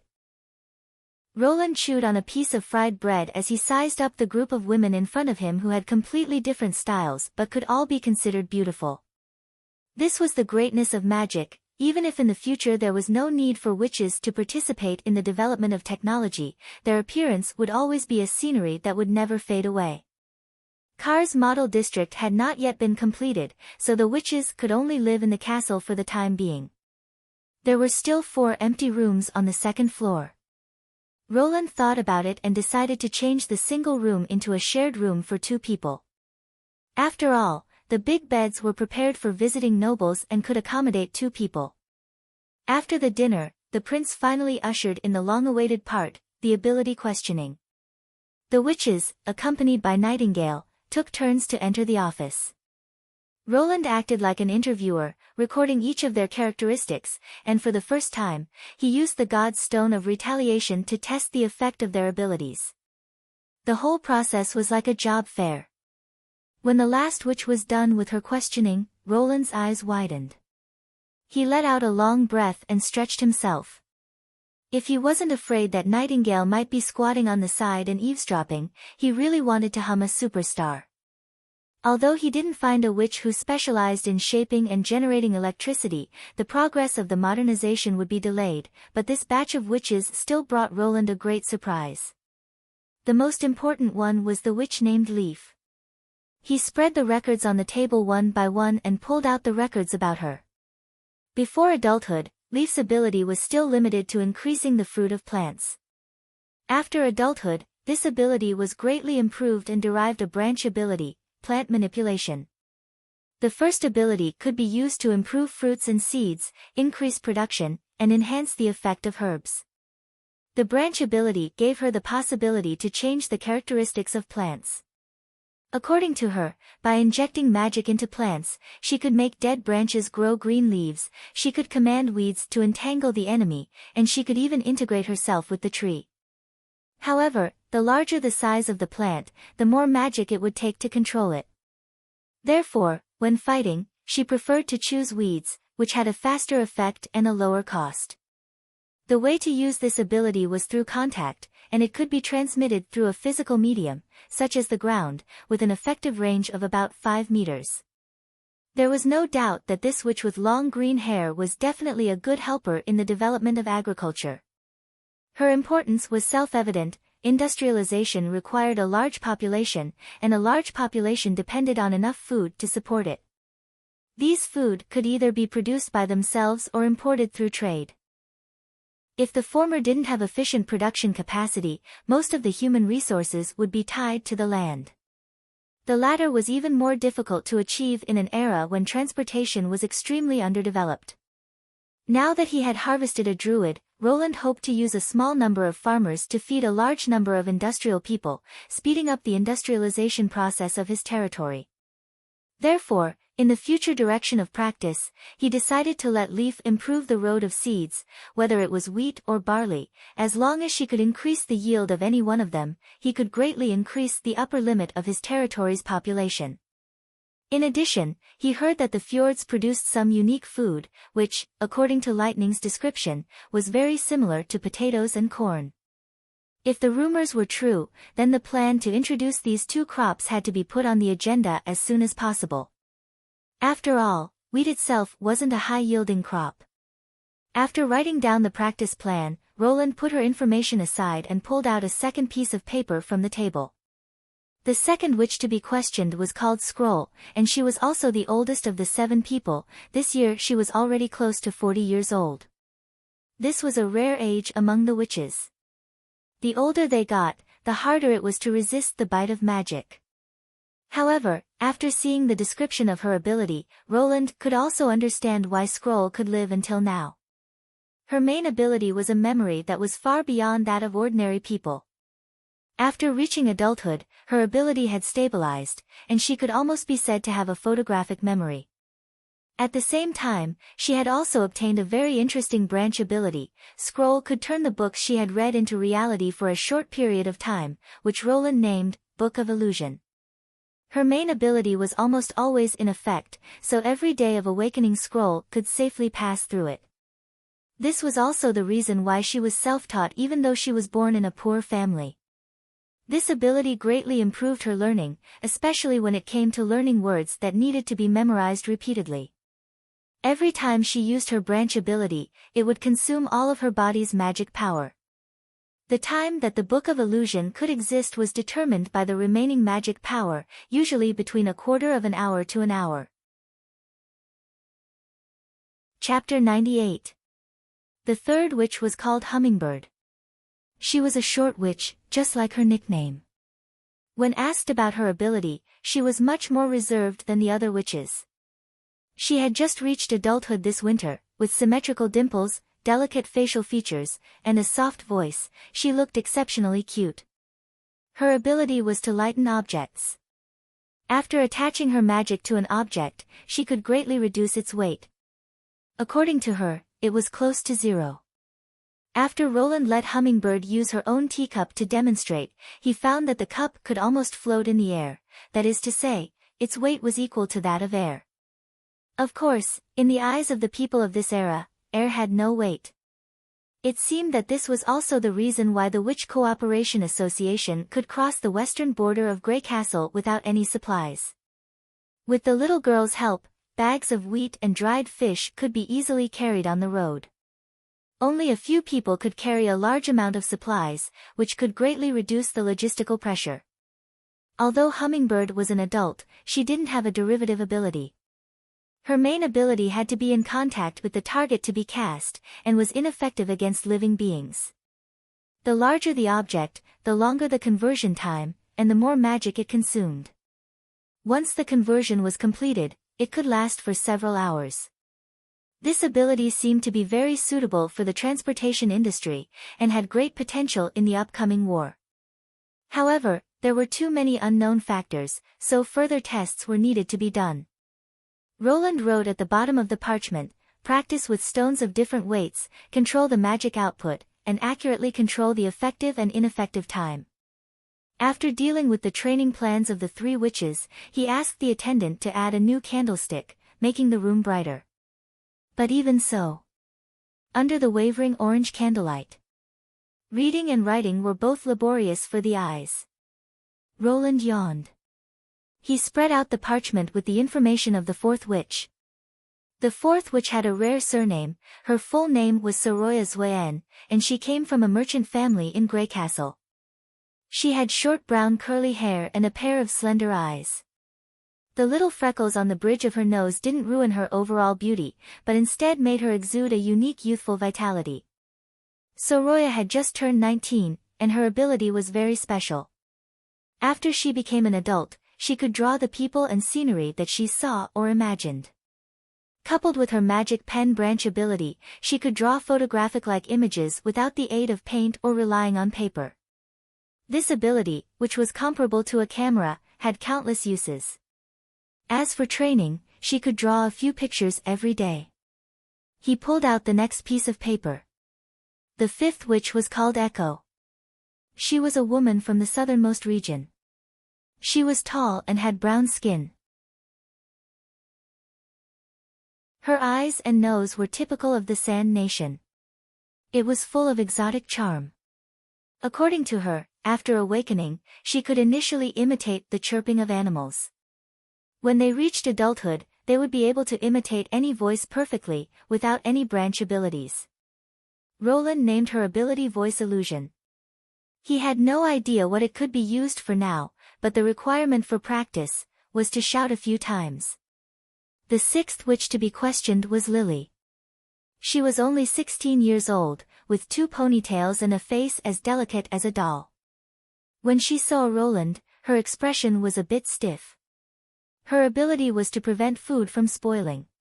She had only been awakened as a witch for a short year, but she was already the most popular character in the Witch Cooperation Association. Without her ability to preserve food, a lot of food would deteriorate and become moldy during the exile. Lily and Hummingbird supported the logistics of the Witch Cooperation Association. As for whether her ability to preserve food was achieved by killing bacteria with magic power, it was still unknown. Roland decided to let her use a variety of meat and fruit to practice, and also to test the longest preservation time under the condition that her magic power was exhausted. He rubbed his sore neck and stacked the information of the 6 witches into a pile. There was only one parchment left on the table. This was another surprise that Roland had discovered after learning about Leaf. The 7th witch, Mystery Moon. When she walked into the office, she looked very nervous. Nightingale comforted her for a long time and explained the reason in his ear. Originally, Mystery Moon's ability was the worst in the camp. It could be said that she was almost useless. She was only responsible for some chores that relied purely on human labor. In addition, she was often blamed by Kara, which made her timid. She was afraid that Roland would think that she was useless and drive her out of Border Town. Her main ability was to magnetize objects. Before she was an adult, she was only limited to metal objects, but after she became an adult, she could magnetize any object in her hands. She didn't have a branch of her ability, so she needed to touch the target to use it. The process was extremely slow. According to her, it would take half a day to magnetize a 1-foot square stone. For the Witch Cooperation Association, this was really useless. Magnets weren't something new. Ships sailing between the fjords and the mainland were equipped with navigation needles. There were many references on land, so they didn't need this kind of thing to quickly find the right direction. On the contrary, magnetized objects would cause trouble for everyone. For example, after Hummingbird lightened the iron pot, it would fly towards Mystery Moon. So Kara forbade her to use her power in the camp. But to Roland, this taciturn girl was a priceless treasure that had been delivered to his doorstep. This was also the reason why he wanted to hum Superstar. Was there any more appropriate lyrics than, "You are the electricity, you are the light"? Magnetism generates electricity, electricity generates magnetism. This was a knowledge that any science student would know by heart. In his heart, he thanked Faraday, Gauss, Ampere, and Maxwell. With electricity, there would be light. Maybe it wouldn't be long before he would be able to show another miracle in his territory. A witch who was forbidden to use her ability was still able to survive the demonic bite. Although she was introverted and self-abased, her will wasn't weak. At least, her desire to live was stronger than most people. Roland secretly rejoiced that she had joined the Witch Cooperation Association less than a year ago. Otherwise, over the years, she was likely to be buried alive by Kara.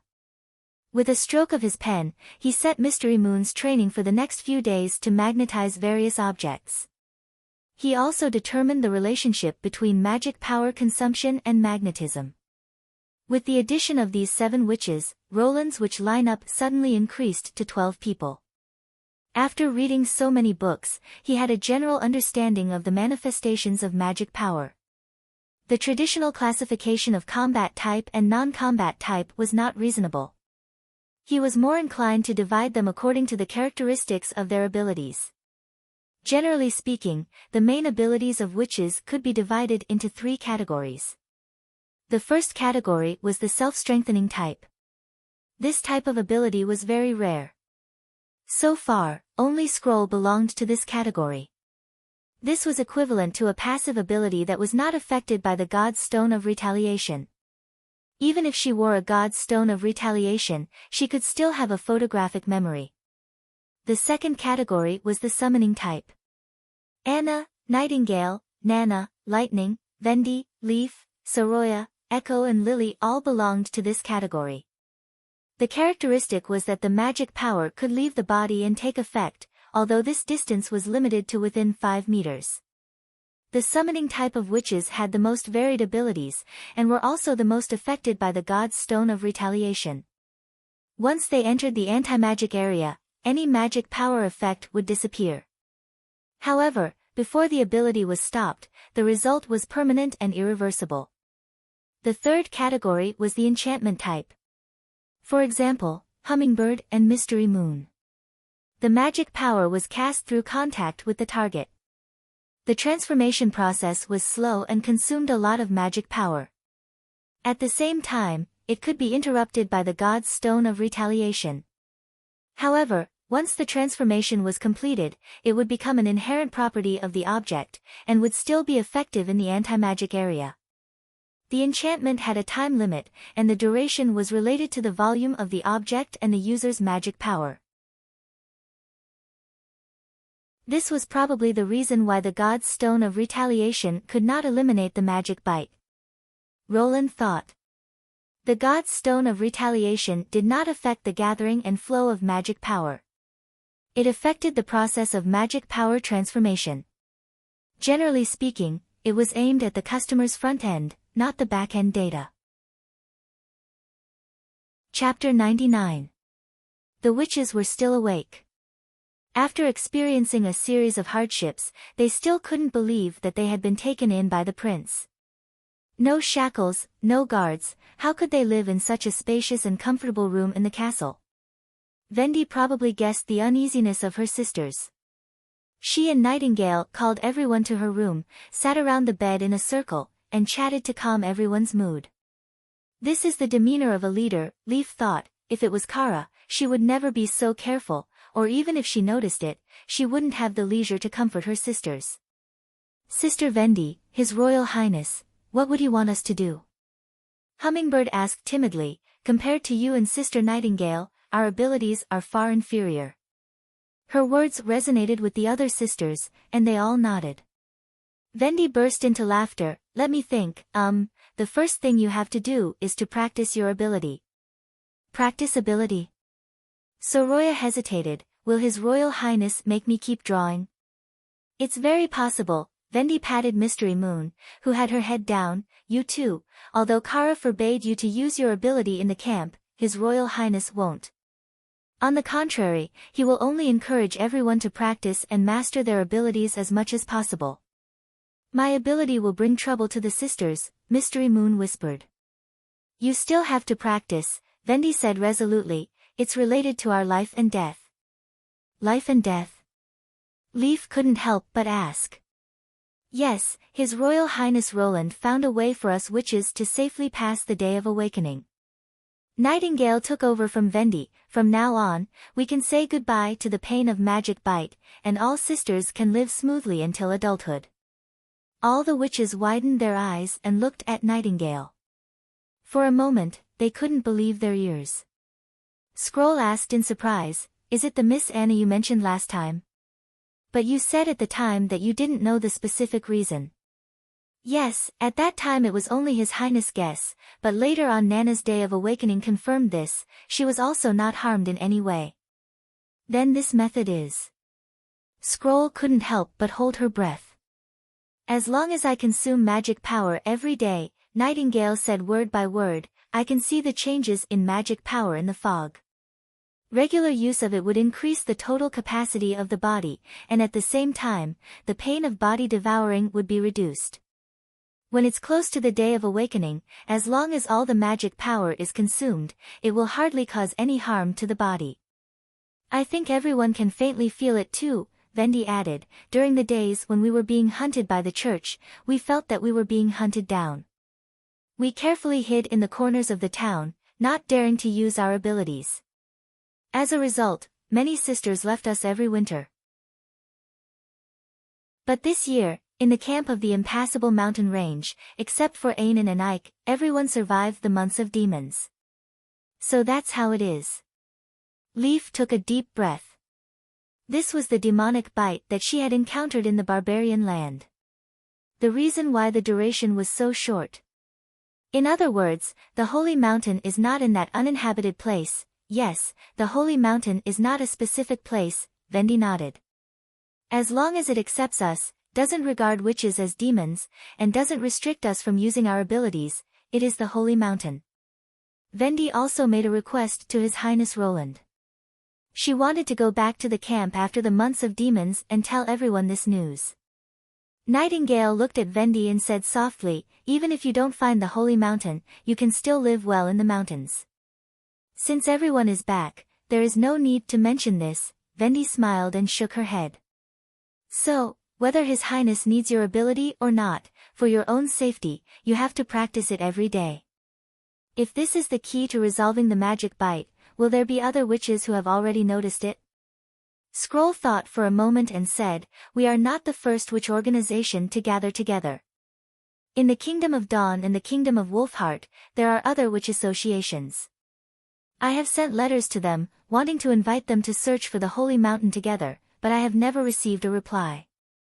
Leaf sighed softly. She knew that Scroll still had something to say.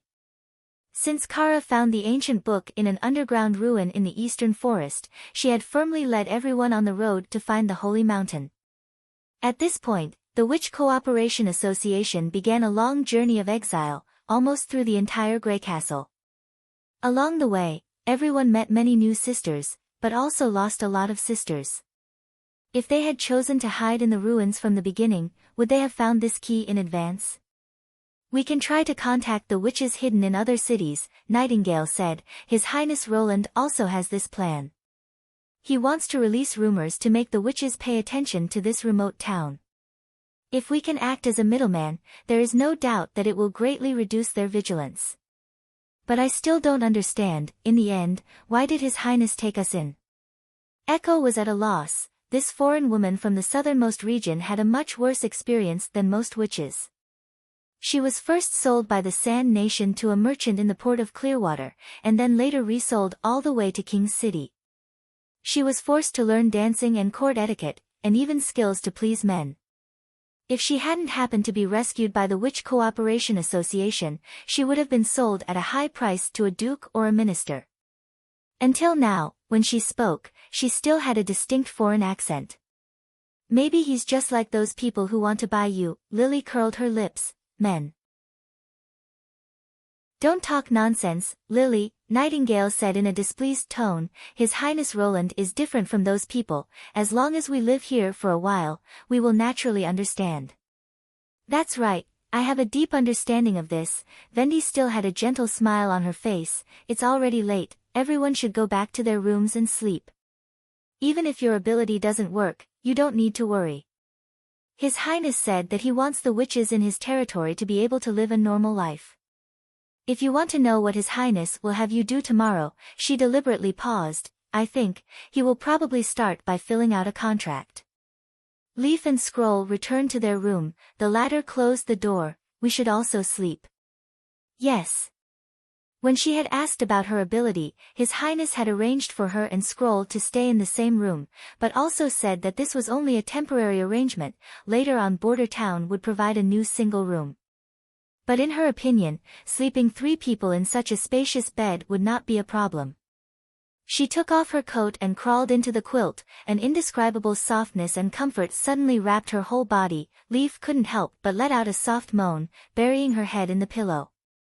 After a long time, she softly asked, "Do you blame Kara?"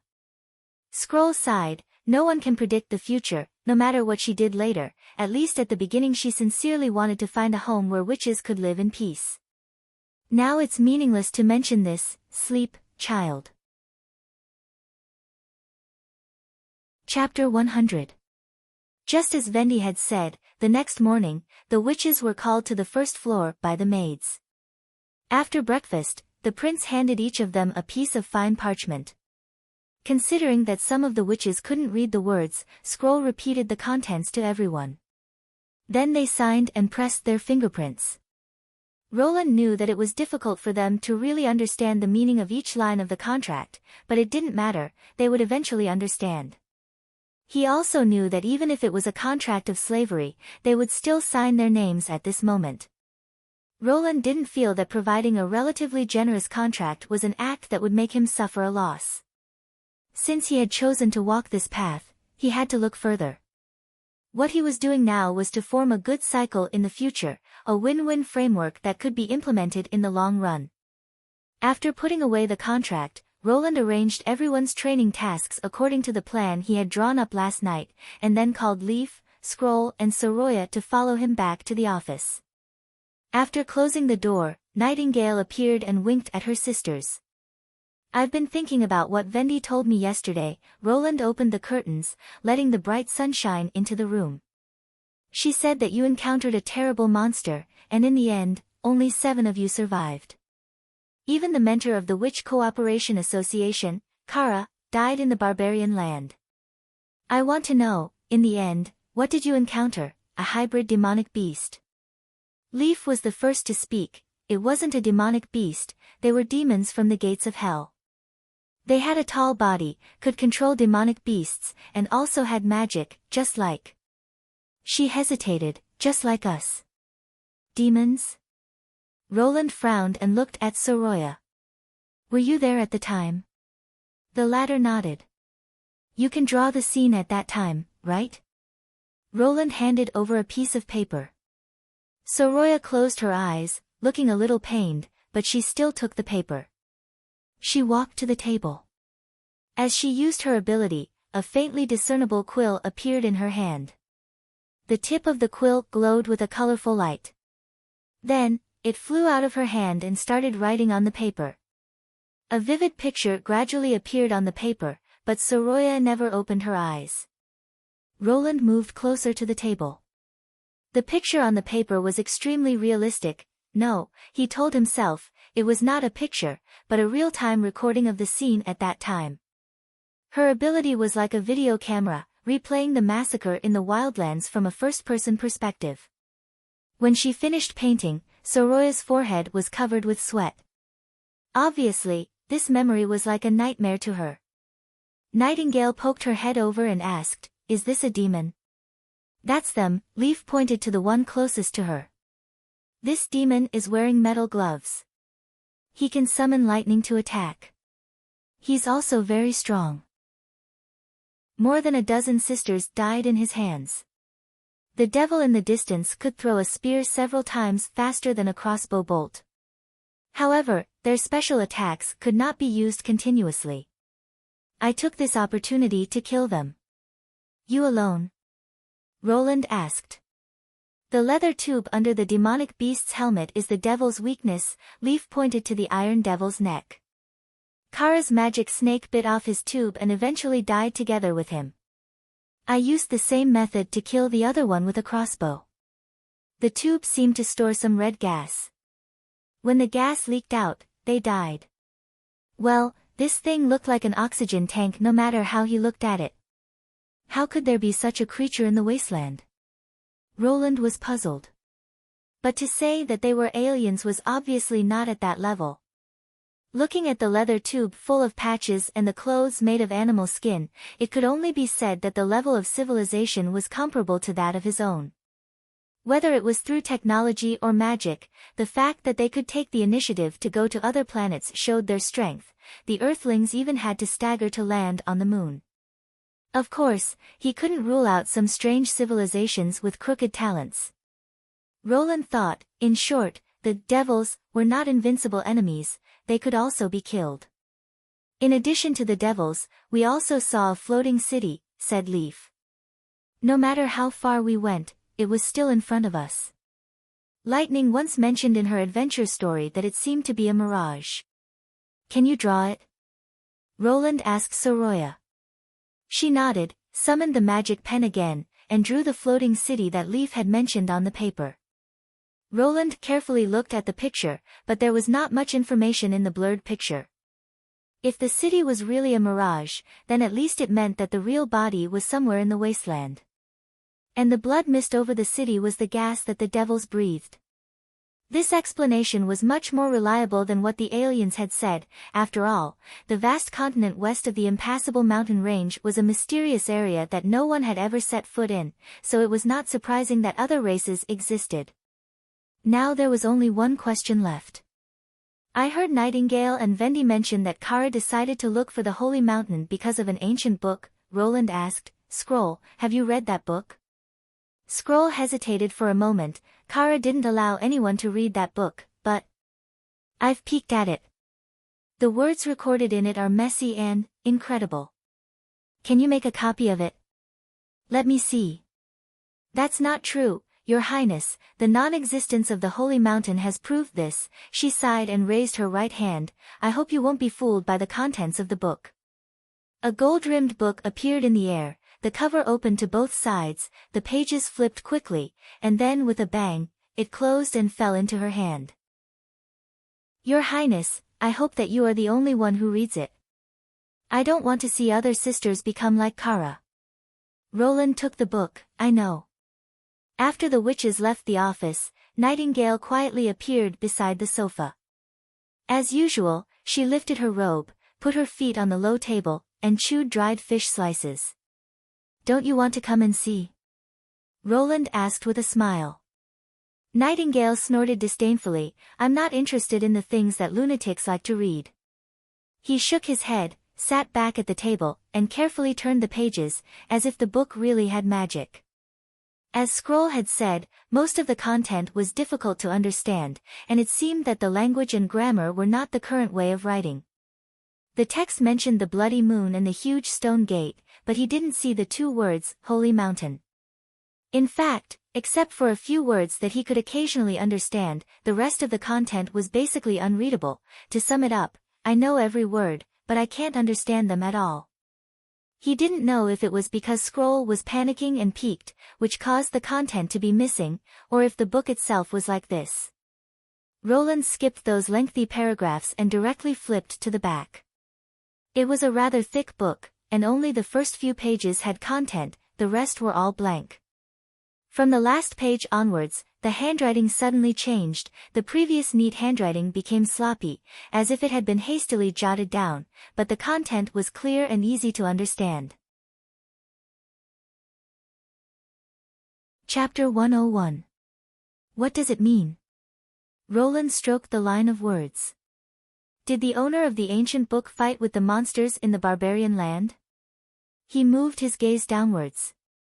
There are more and more demons, and fewer of us. Even the god's stone of retaliation cannot stop their attack. Just by relying on their unparalleled strength, even without relying on magic power, they would still be ferocious and terrifying enemies.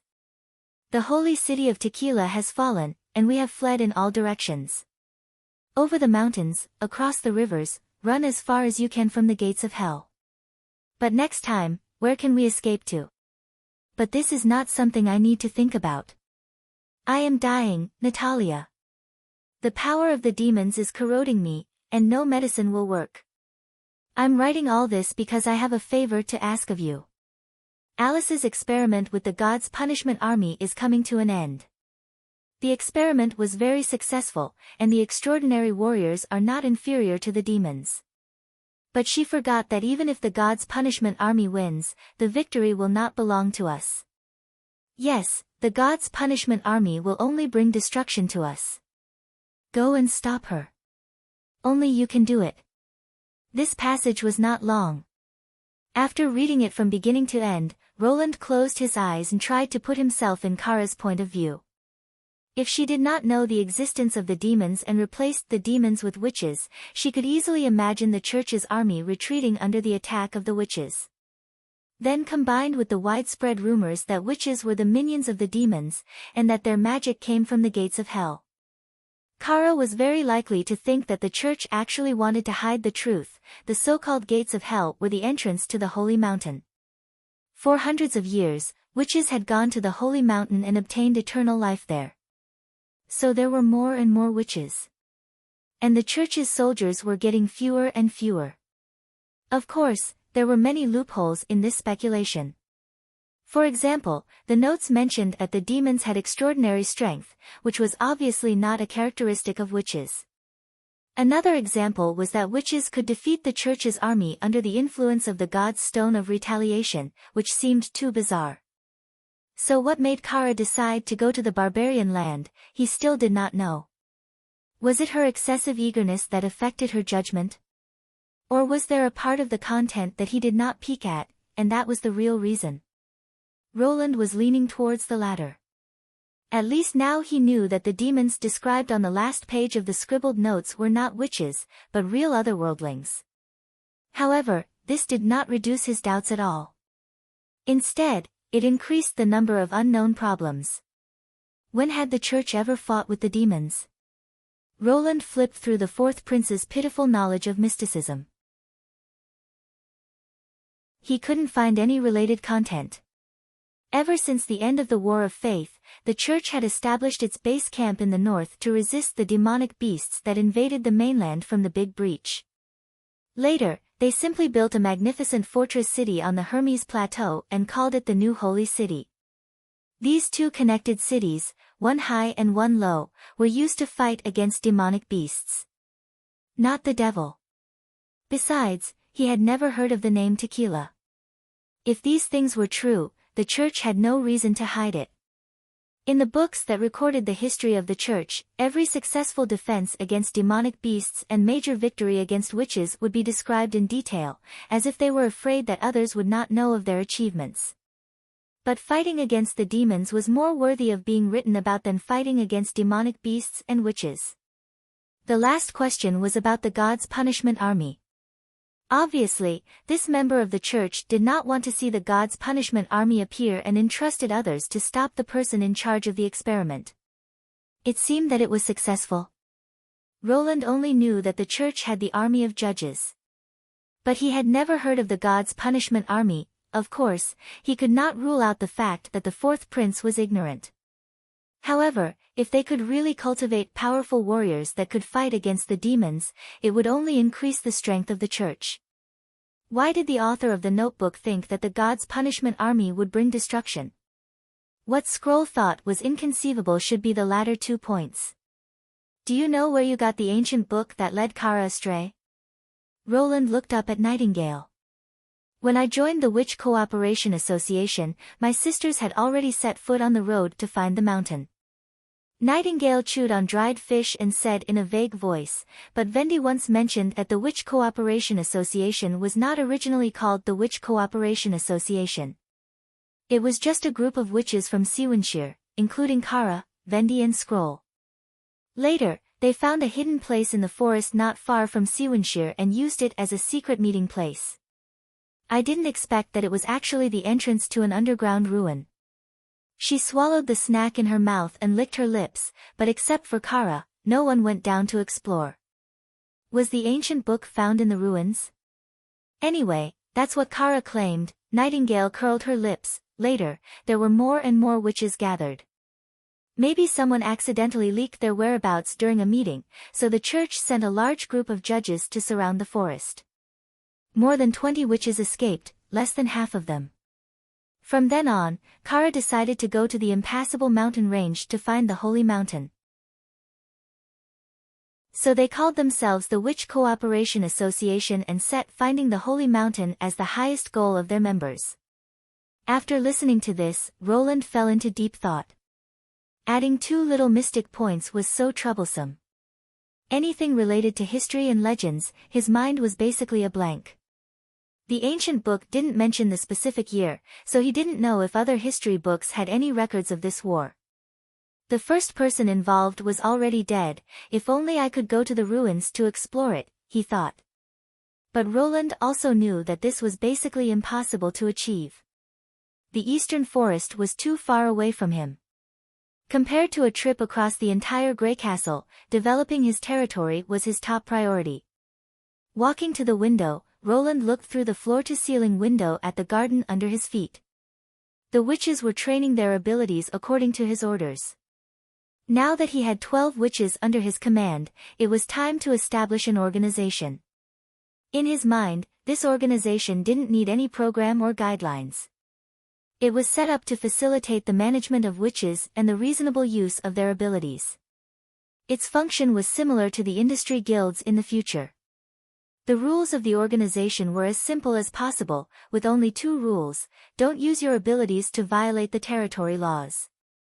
Don't use your abilities to evade the law.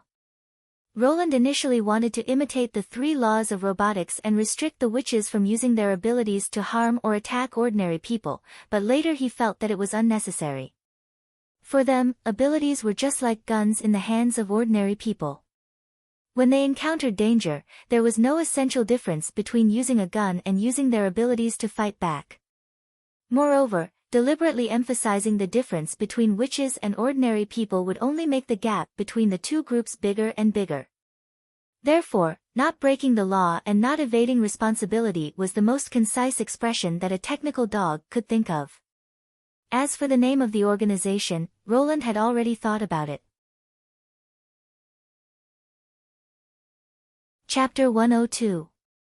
At night, the mansion of the Elk family was brightly lit. When Perrault, who held the invitation, was ushered into the hall by the attendants, the birthday banquet for Aurelia, the 3rd daughter of the Elk family, had just begun. Those who were able to participate in the banquet were all nobles of Longsong's stronghold with a considerable family background and prestige. The Earl also attached great importance to this birthday banquet, which could be seen from the wool carpet that was spread all over the hall and the uniform of the attendants who were wearing black with gold edging. After all, Aurelia had just turned 16 years old and was at the age to talk about marriage. String music sounded, and attendants walked through the crowd with wine and wine glasses. Several round tables in the hall were filled with steaming hot cooked food. The protagonist, Aurelia, was dressed like a canary and was surrounded by a group of sisters in a corner of the hall. They seemed to be chatting happily. This was the most popular banquet style in King City. The previous banquets in the western region were not like this, thought Perrault. Usually, people sat around a long wooden table and waited for the chef to serve the dishes. The dishes served were large bowls of pork and whole chicken, buttered bread, double-fried eggs, and large plates of lettuce. But for Perrault, who had also stayed in King's City for several years, this birthday banquet was just an imitation. For example, the wine glasses in the hands of the attendants were all colored glasses, not transparent and clean glasses. After pouring wine into the glasses, they could not bring out the wine's own mellow color. The round table should be covered with white cloth instead of exposing the greasy surface. As for the cooked food, it still maintained the traditional style of the western region, big and thick. Perrault shook his head. At least let the chef cut it into small pieces before serving it.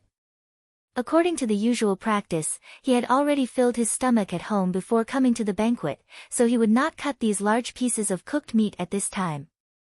The invitees to the banquet all represented the faces of their families, and it would really damage their image if they ate here with their mouths glistening with grease. Perrault did not want to be treated as a joke in the mouths of the young ladies. Long time no see, buddy. Suddenly, someone hooked his neck from behind. I heard that you were appointed as an envoy by the Lord again. How was the ore harvest in Border Town? You must have taken a lot from there. This familiar voice belonged to Ren Med, the 2nd son of the Elk family, a fool who only wanted to become a famous knight and didn't even care about his territory. Of course, he was also his friend. Not bad. Perrault didn't want to talk about his experience in Border Town. Did you have any use in Coldwind Ridge this time? Or did you just stay in Hermes Tavern and shiver? Damn it. Ren pushed Perrault. I've never heard you say anything nice. This time, I didn't even go to the new holy city. The day before the border guards set off, I caught a cold and was bedridden for a whole week. Not bad. You've improved a little compared to last time. At least you've saved the guards a lot of trouble. You're wrong this time. Ren suddenly smiled mysteriously. If I hadn't been bedridden for a week in Coldwind Ridge, I'm afraid I would have been lying on the cold walls of the holy city forever. What do you mean? Perrault raised his eyebrows. I also heard it from others. The 2nd son of the Elk family whispered in Roland's ear. The new holy city almost fell and the demonic beasts rushed into the inner city. If the church hadn't sent their strongest warriors, I'm afraid they wouldn't have been able to protect the holy city cathedral. However, the armies of the 4 kingdoms suffered heavy losses. Only a few people from Coldwind Ridge came back. In just 1 month, the whole city was full of widows. Those who don't usually have savings. He blinked and stretched out 2 fingers. 2 silver royals is enough. Hey, don't look at me like that. I didn't do anything. Are you sure this news is true? What about the border guards? Of course, I saw it with my own eyes. The Lord fell ill the same day he received the news. Ren shrugged. As for the guards, what else can we do? We can only slowly recruit them.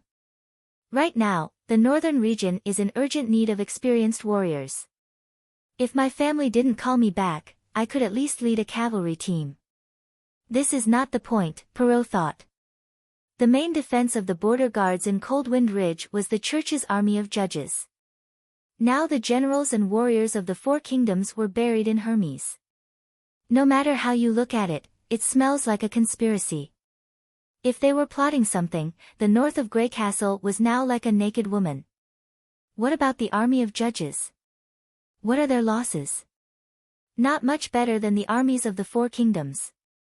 If you think about it, they are always the fanatics who rush to the front. Then again, if the army of judges doesn't go to the front, the troops of the other countries will certainly not move. He said disdainfully. Those knights are all like this. They talk about honor, but when it comes to fighting against the demonic beasts, they like to hide in the back. For example, the one in front of me. Perrault smiled. Maybe I'm thinking too much. But even if the church wants to attack the north, it has nothing to do with Longsong's stronghold. Let the new king worry about this. Unfortunately, no one has accepted my allegiance, or rather, I haven't found anyone who is qualified. Ren paused and looked towards the door. The people of the wolf family are coming. I'll go greet them first. I'll come back later to find you. Go, don't come back. By the way, Roland had only walked 2 steps when he turned back. Did you notice the handkerchief in the invitation? Did you put it there? Oh, I'll only give you a pair of socks that have been worn for 2 days. He shook his finger. My sister cut them herself. Although the age gap between you is a bit big, but as long as you have the intention, I will certainly support you both. Don't delay it anymore, my friend. You are already 22 years old. Perrault gave him a supercilious look. The latter whistled and walked away with a smile. Taking a glass of wine from the waiter's plate, Perrault walked alone to the corner, quietly looking at the lively hall. He noticed that while Aurelia was chatting happily with her sisters, she would steal glances at him from time to time. Just a moment ago, when their eyes met, he could see the other's quickly moving line of sight and her cheeks showing a touch of embarrassment. Perrault returned a polite smile. But in his eyes, the other was just a little girl. Suddenly, a fierce discussion broke out on the side of the hall, attracting everyone's attention. What? He really dared to say that? Yes, that coward Cornelius, he didn't even dare to fart and came back with his tail between his legs. The man with the loudest voice said, he's simply a disgrace to Longsong's stronghold. Perrault knew him. He seemed to be called Simon Airy, a branch of the wolf family. He had married a rather beautiful woman. He had also seen that woman, and she was indeed charming. You speak as if you have a way to solve it. Someone sneered. I may not be able to do it alone, but if His Excellency the Duke pays attention to this absurd matter, I don't believe that Roland Wimbledon would dare to act so recklessly. Chapter 103. Perrault leaned towards the crowd. What happened? He asked. Sir Hull, someone saw the honeysuckle emblem on his chest. We are talking about the Lord of Border Town. He confiscated the property of the nobles in Longsong's stronghold. Call me Perrault. What is the specific situation?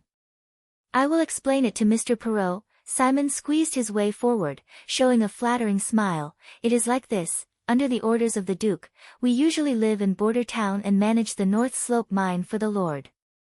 Every winter we will bring the townspeople back to Longsong's stronghold to protect them from the demonic beasts.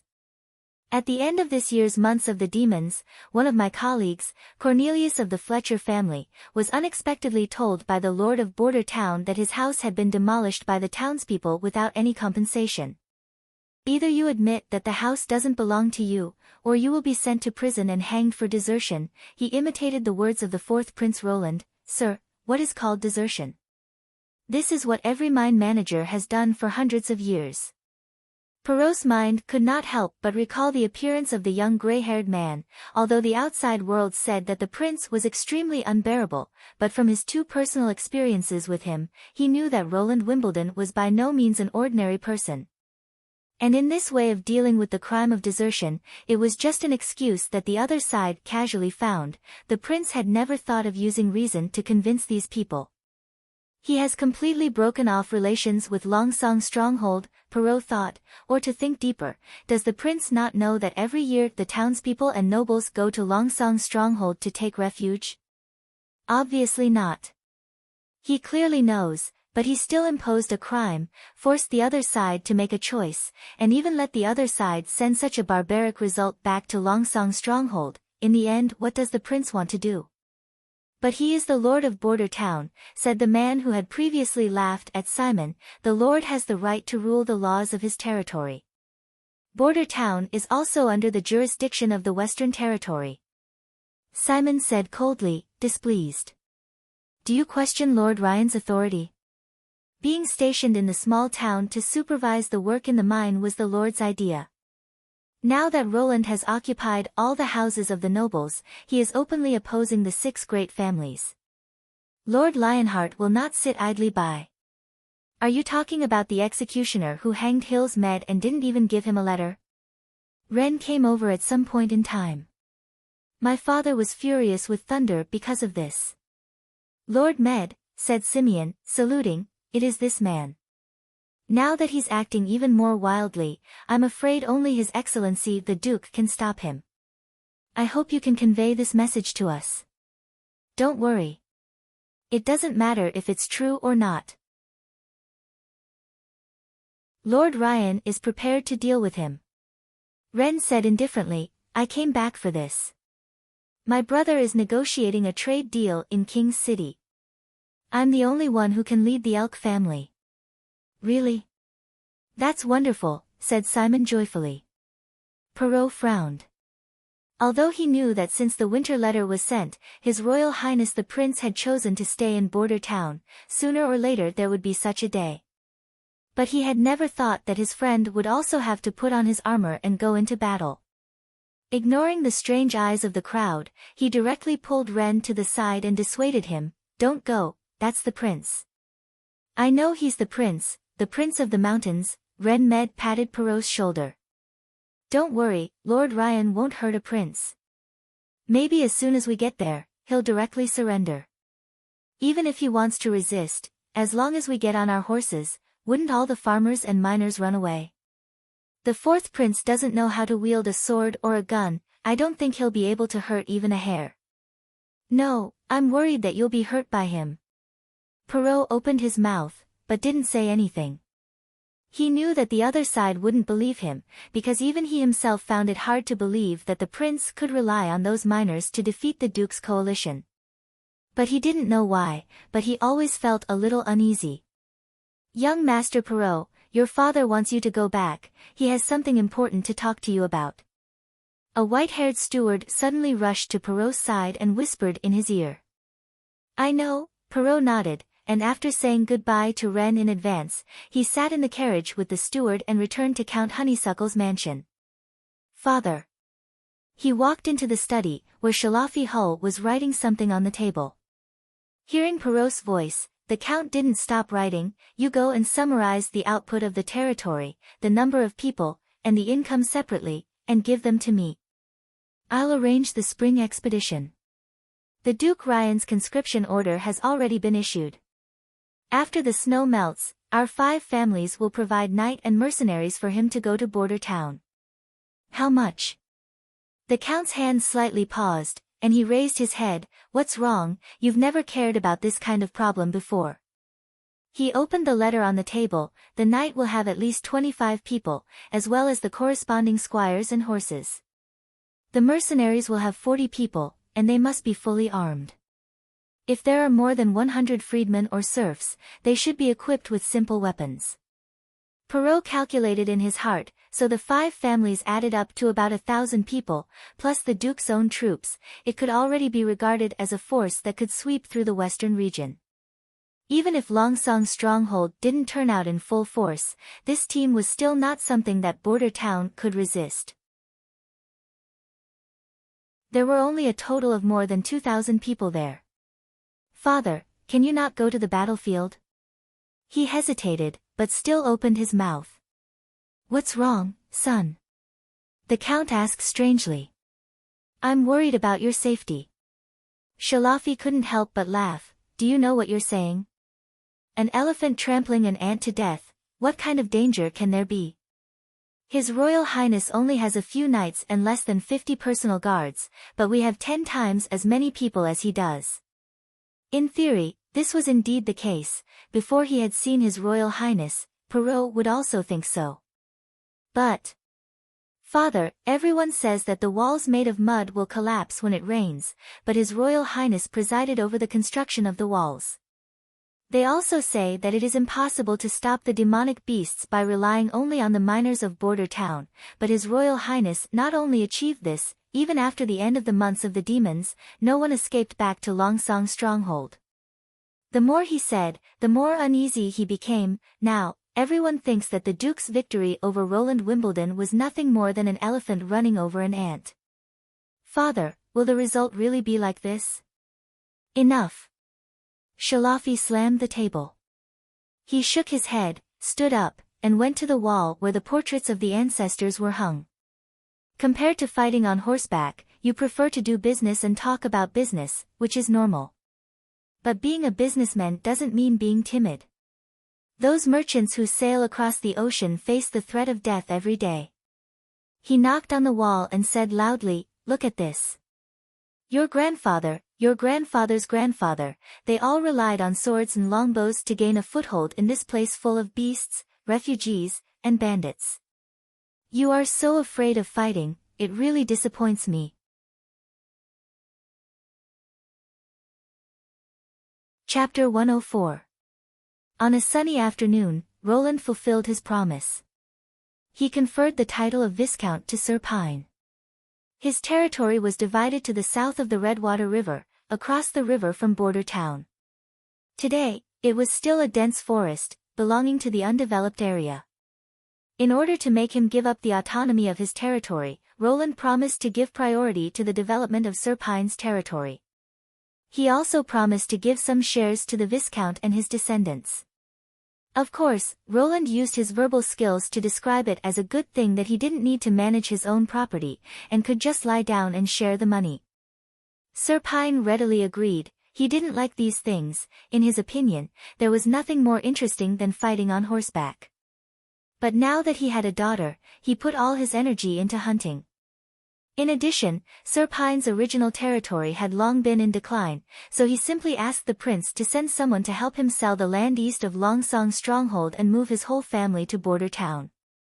Roland naturally agreed. The other person was Brian. Roland granted him the status of a knight, and asked him whether he wanted to choose the land or to serve in the army. If he chose the land, he couldn't join the first army in Border Town.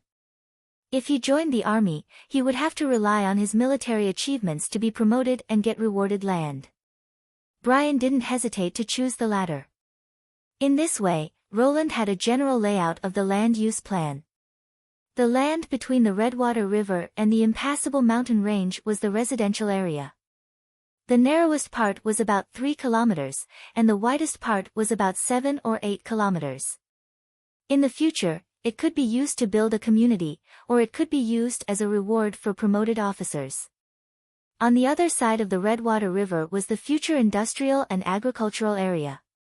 The land could be extended to the south, but at present it was still a forest, and in the distance there were undulating hills.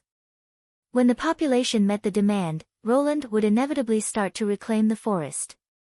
The concealing forest to the west of Border Town was also an important development point. There were all kinds of treasures in the forest, such as wood, edible fungi, wild animals, and medicinal herbs. In addition to being used for construction and industry, wood could also be used as fuel. The area of this forest was astonishingly large. Roland had asked Lightning to explore it, and even after flying for 30 kilometers, they still couldn't see the end of it. Even if they used all of it as firewood, it would still burn for a long time. Finally, there was the open space between the concealing forest and the impassable mountain range. It was also a forbidden area that no one had ever set foot in, the Savage Land. Based on the direction of the mountain range and the forest, the land in between was extremely vast, almost larger than the kingdom of Greycastle. Faced with such an unclaimed land, Roland's heart itched. But he also knew that he couldn't care about this place for the time being. At present, what Border Town needed the most was population. Returning to his office in the castle, he summoned the artist Soroya. "How's the work with City Hall going?" "I've never painted so many pictures in one day." She looked much more energetic than when they first met. "I've basically finished painting by today. But when I paint, I only leave a window the size of a head, which feels a little strange." "In order to avoid scaring the townspeople with your magic pen," the prince smiled. "Although they know that witches exist, such close contact is still easy to cause accidents, so we simply take some hidden means, so that they don't know that you're a witch. In the future, it will slowly get better." Soroya's photographic ability brought a new upgrade to Roland's citizen registration plan. For this plan, City Hall vacated a room as an archive, which was used to store the information of the townspeople. Similar to the household register, each piece of paper had their name, age, residence, blood relationship, and other information. Berev had made a simple count of this information during the winter, and this time, the records had been expanded by a lot. The biggest change was that all the people's household registers were attached with color photos. According to Roland's request, City Hall had set up a small room in the hall for a single person to enter and exit. The room was wrapped in linen, leaving only a square window in front of it, so that Soroya could see the other person's appearance. This way, when the witch painted the portrait inside the room, the other person wouldn't see the magical pen. As for how to make the residents of the territory actively come to report their information, Roland's method was very simple. Every person who came would receive a subsidy of 10 copper royals. This money would be allocated by City Hall. "Today, I called you here because I want you to draw something else." Roland spread out the cut paper in front of Soroya. The latter noticed that the size of the paper was exactly the same, only half the size of a palm, in a rectangular shape. "What do you want me to draw?" "Some props for entertainment," Roland said. This idea had already existed in his mind for a long time. Besides practicing every day, the witches basically had nothing to do, so this kind of life seemed a bit boring. It was the same for the prince, especially when he was waiting for the snow to melt. His range of activities was basically limited to the castle. Therefore, it was imperative to find some entertainment activities and find a few witches to accompany him to relax his mood. The easiest one was naturally playing cards.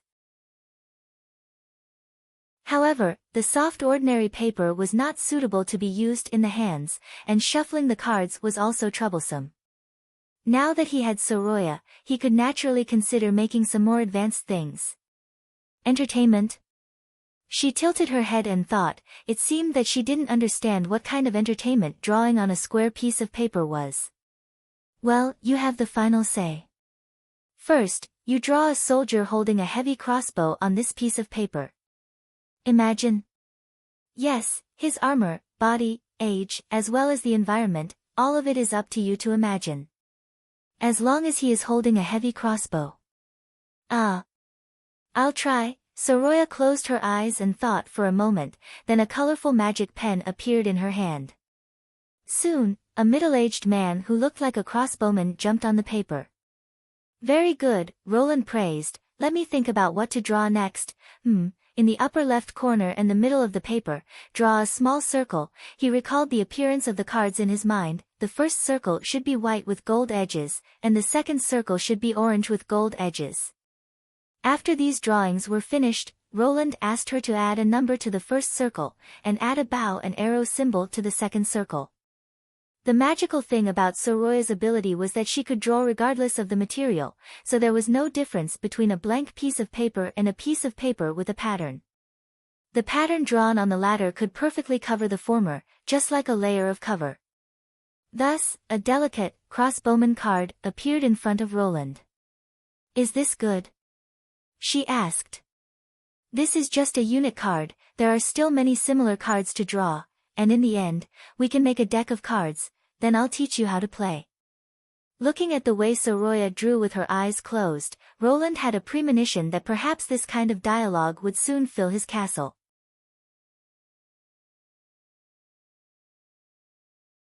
Chapter 105. Echo was sitting at the top of the castle, on the roof of the watchtower, from where she could see the whole town. She had asked Lightning to take her up, and when the sun went down, the little girl would come back to send her down. Now, Lightning should be on the way to Longsong's stronghold. Today's weather was very good, the sun shone brightly on the earth, and the distant river was like a shining silk, slowly flowing west, dividing the green leaves and snow into two parts. Lying in the sun, she felt that her whole body was surrounded by a soft warmth, unlike the scorching sun in the southernmost region, where the hot light easily hurt her skin. The wind was also very different, she thought. There were many kinds of wind in the mainland kingdom. There was the slightly salty sea breeze in the port of Clearwater, there was the hot and humid monsoon wind in King's City, there was the bone-chilling north wind in the impassable mountain range, and now there was the breeze with the fragrance of the earth in Border Town. In any case, the wind here was pure and single. But in Iron Sand City, it was either hot and windless, or overwhelming storms. The wind was visible. The whistling airflow was mixed with pebbles and gravel, like a giant black beast sweeping over. At this time, it was necessary to hide in a house, or any place that could avoid the wind. Standing against the wind would only lead to death. Echo gently exhaled. Now that she thought about it, it had been nearly 4 years since she left Iron Sand City. Osha clan was unfortunately defeated in the struggle for power, and after her father surrendered, he was still killed by the enemy. She had witnessed all this and wanted to rush up and die together with the enemy, but she was hit from behind. She didn't know how many people in the clan were still alive after 4 years. Before she was sold as a slave to the port of Clearwater, she had heard that the Osha clan had violated the agreement of the Holy Duel, and that the clansmen who were spurned by the 3 gods would be banished to the Endless Cape, never to return to the Iron Sand City. But Echo knew that all of this was a conspiracy of the Iron Whip clan. They smeared the whip with black oil that flowed from the ground, and once it was ignited, even water couldn't extinguish it. It was this trick that caused her brother, the strongest warrior in the clan, to be burned alive during the duel, leading to chaos in the team formation. Other than the boiling yellow sand in the Endless Cape, there was only the eternal pillar of fire and the ocean that was even more violent than Mother Earth. The people of the Sand Nation who went there would soon turn into bones, and their fates would be even more miserable than those who had become slaves. After Echo awakened as an oracle, she was also known as a witch in the mainland kingdom. She had also thought of revenge, but her ability was useless in simulating voices. No matter how much she begged the 3 gods, the gods did not give her a decree. After living in the port of Clearwater for half a year, she came to understand that the gods' envoy was favored by the 3 gods, but it was just a lie that the Majins used to deceive themselves. Within the jurisdiction of the 4 kingdoms, the oracles were all targets of the church. From that day onwards, Huiyin had completely given up all hope of revenge. At this moment, thick smoke suddenly rose in the distance. She looked towards the east bank of the Redwater River, only to see a flickering green flame passing through the woods. The black smoke from the burning trees and the white mist from the evaporation of the snow mixed together, forming a gray column of smoke on the horizon. It was Anna's green flames. When they first arrived here, Vendi briefly introduced Anna and Nana to her sisters. At that time, Echo was very envious of Anna's ability. freely manipulating flames, a high temperature that could melt swords.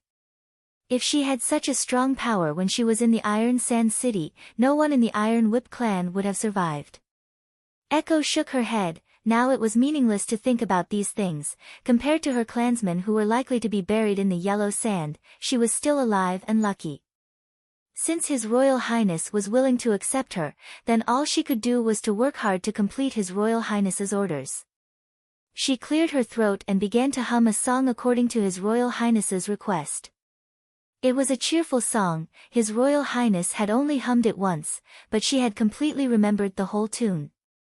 Music was no stranger to Echo. When she was taught as a superior slave, she had to master the skills of seductive dancing and provocative singing. But His Royal Highness's song was completely different. It was very rhythmic, full of a burst of vitality, especially when he asked her to imitate the sound of a flute to play this piece of music. Every note seemed to be beating, making people unable to help but want to dance with it. The difficulty was to add drums and strings while the song was progressing. It was the first time for Echo to simulate 3 kinds of sounds at the same time, and to overlap them. She had never thought that music could be played like this. At first, it was difficult for her to ensure that the drums would not disrupt the rhythm of the flute, so she tried to follow His Royal Highness's suggestion, using her hands or feet to beat the beat, gradually fusing the 2 kinds of sounds together. After a few days of practice, Echo gradually mastered this method of imitation. After trying it out a few times, she stood up and decided to add the last string music. As the music played, Echo found that the minor had changed again. If the cheerful flute formed its body, and the impassioned drums gave it its bones, then the string music at the end, which seemed to be embellished, gave the song a soul. She stepped on the beat, again and again, so that the 3 instruments completely merged into one. The sound became higher and higher, and finally she could not help but sing, "My attack power is higher than yours, so I won." Roland put the last card on the table, and Soroya, who was sitting opposite him, covered her face and suddenly made a low cry. "One more game," she thought for a moment, and gathered the cards again. "This time let me choose your 10 cards. Ahem, the prince coughed. "It's getting late, I still have something to do, you go find someone else to play with." After making a roughly enough set of cards, the next step was copying. With the template in front of her, Soroya's drawing speed was comparable to a printer. Soon, Roland got a few copies of the same Gwent cards. So, Soroya became his first opponent. After the rules of the game were clearly explained, a card battle began. During the battle, he found that the witch's ability to accept was indeed higher than that of ordinary people. Soroya quickly figured out how to play cards. In the next few rounds, although Roland could still win, he had to use a special set of cards. Now, seeing the other party ask to draw cards for him, he shamefully refused. "Okay," Soroya put the cards in her pocket and ran out of the door. At this moment, a cheerful and melodious music came from outside the window. She stopped in her tracks and ran back. She leaned against the window and peeked out. "Is that Huiying? Well, it seems that she has completely mastered it." Roland sat back in his chair, enjoying the familiar music. The first army of Border Town would soon enter the comprehensive maneuver stage. Unlike standing on the wall and shooting, the comprehensive maneuver would be carried out in the wild, requiring the troops to keep orderly while marching. This was also the basic part of the lineup to be shot. In order to make the soldiers' footsteps consistent, they needed to rely on drums or slogans to direct everyone's pace. Now that he had a witch who could simulate mixed sounds, he simply learned from the British and directly used the infantry marching song. Compared to a simple drum, the marching song not only controlled the marching speed of the troops, but also effectively boosted the morale of the troops. Of course, the most famous marching song during the lineup to be shot was the March of the Grenadiers, but Roland only knew its name, he didn't remember the complete tune. But this wasn't a problem for him. There was a song that was based on the March of the Grenadiers, and it was widely spread throughout the country during the War of Resistance. And its melody was familiar to almost everyone. It was the famous guerrilla song. When Soroya turned her head, she heard the prince following the song, softly humming. It was a language she had never heard before. It was clean and neat, perfectly matching the rhythm of the song. We are all sharpshooters, every bullet destroys an enemy, we are all flying soldiers, even if the mountains are high and the rivers are deep. In the dense woods, everywhere we arrange our comrades' camps, on the high hills, with our countless brothers.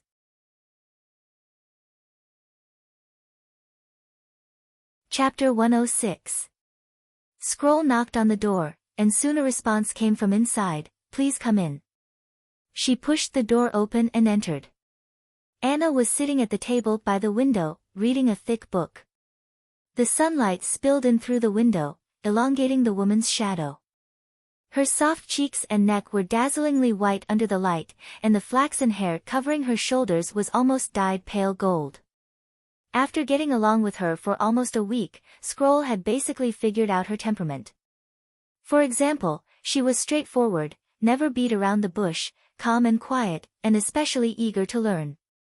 In short, it was difficult to find a child born in a civilian family like Anna, who had a pure and peaceful heart. "Aren't you going to play that card game?" Scroll pulled a stool and sat next to Anna. In the past 2 days, the sisters would rush back to the castle after finishing their practice, and then crowded in Soroya's room to play the so-called Gwent card game, competing with each other for the other's cards, seemingly never getting tired of it. Even Nana Pine, who came to play with Anna every day, after learning how to play, rarely appeared less often. Unlike a few days ago, she could always see the little girl with the magical healing ability in the room. "I want to read more books," Anna turned to the next page. "I don't have your ability, so I can only spend more time on this." She read almost everything, from historical biographies to long poems, including all kinds of folk stories she had heard from the streets. As long as they were collected into a book, she would read them with relish. Scroll lovingly stroked her head. "Don't worry, I'll tell you everything I remember." This is the child who changed the fate of the survivors of the Witch Cooperation Association, Scroll thought. If not for her, Nightingale would not have gone to Border Town halfway, would not have met the 4th Prince of Greycastle, and would not have had all the subsequent events. In a sense, she was the savior of all witches. This was also the reason why Scroll had a good impression of Anna from the beginning, and the latter had quickly accepted her after seeing the Book of Magic, and expressed great envy, which made Scroll feel somewhat ridiculous. In the Witch Cooperation Association, no sister had ever envied her ability. On the other hand, Anna's magic capacity was the largest among all the witches Nightingale had ever seen, and her green flame was also very powerful. "Your hair is a little long," Scroll said, lifting up Anna's bangs that were about to cover her eyes. "Has no one ever cut your hair?" She shook her head. "I broke them myself." Scroll's interest was immediately piqued. "Twisted hair doesn't look good, let me help you trim it." "You know how to make this?" "In the Witch Cooperation Association, I cut most of the sisters' hair," Scroll chuckled. "Wait a moment, I'll go get the tools." She quickly returned with a cloth bag in her hand. Spreading out the layers of white cloth, there was a pair of bronze scissors. The scissors were V-shaped, and the handles on both ends were covered with tiny scratches. They emitted a glossy sheen, and it was obvious that they were often used. Before Scroll joined the Witch Cooperation Association, she relied on this pair of scissors to make a living in a tavern in Seawanshire. The copper royals she had saved up, in addition to buying bread, were given to an old captain with a broken leg. The captain taught her how to read and write until he died of old age. Scroll skillfully unfolded the white cloth, tied it around Anna's neck, and began to trim her long hair.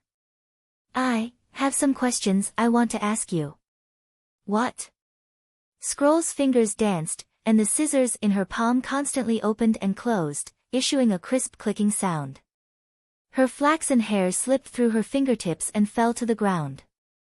"The book you showed me yesterday recorded many stories, and almost all of them have the same ending. Will the prince marry the princess?" Her hand paused for a moment.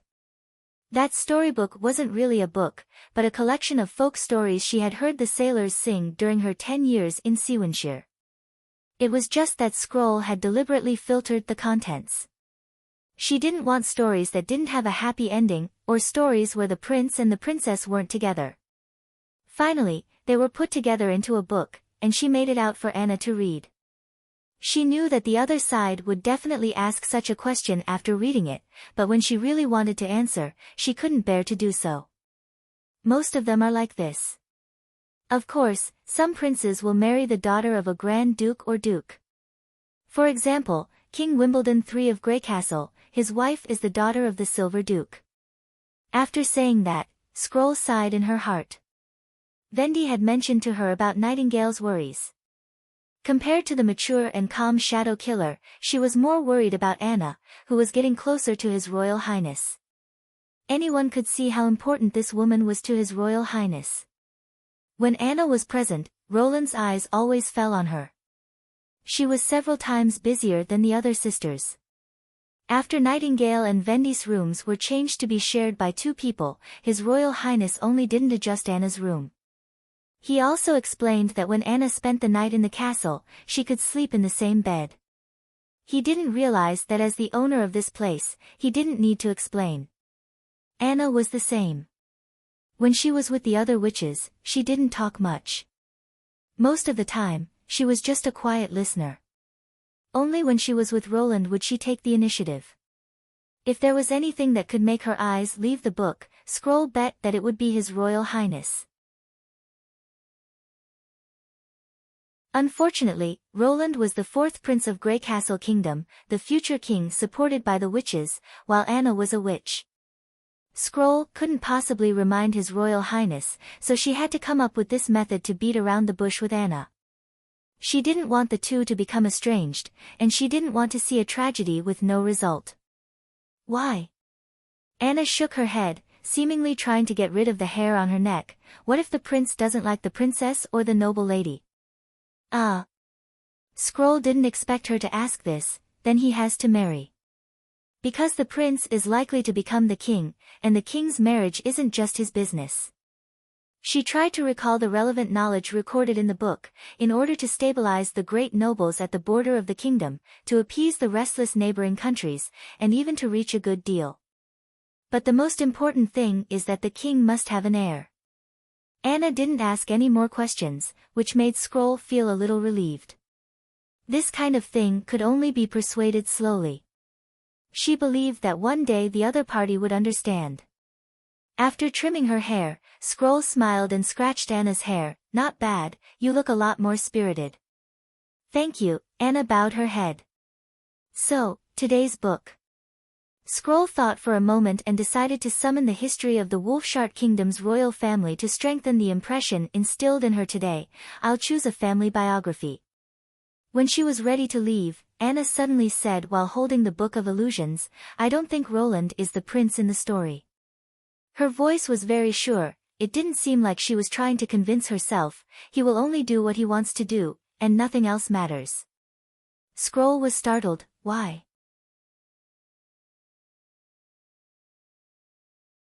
Chapter 107. After dinner, Roland returned to his office and continued to copy the basic mathematical knowledge in his mind onto paper. He didn't have a photographic memory. Not only that, but his memory would also decline over time. Due to his profession, mathematics and physics were still frequently used subjects, but other knowledge such as history, geography, biology, chemistry, and so on, had probably regressed to an introductory level. Therefore, regardless of whether he used it or not, the earlier he wrote down the content he hadn't forgotten, the more knowledge he could retain. Every time he filled a piece of paper, he would let Scroll glance at it. As long as she looked at the content, it was equivalent to permanently preserving it. Unfortunately, Scroll's ability was only related to memory. It couldn't make her self-taught those high school mathematics knowledge. Therefore, when he had free time, Roland would explain it to her again.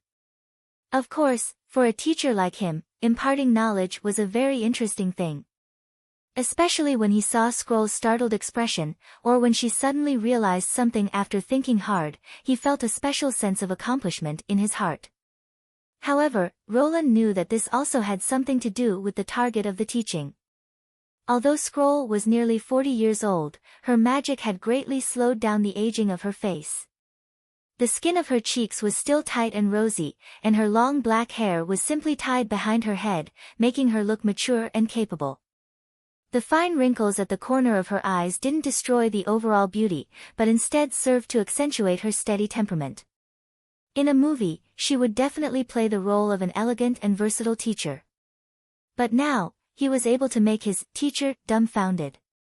This contrast was quite pleasing to the eye. While Roland was writing from memory, he was also thinking, what was the magic of this world? It was everywhere, whether it was the depths of the North Slope mine or the impassable mountain range, west to the barbarian land, east to Seawanshire, witches could use it to release all kinds of incredible power.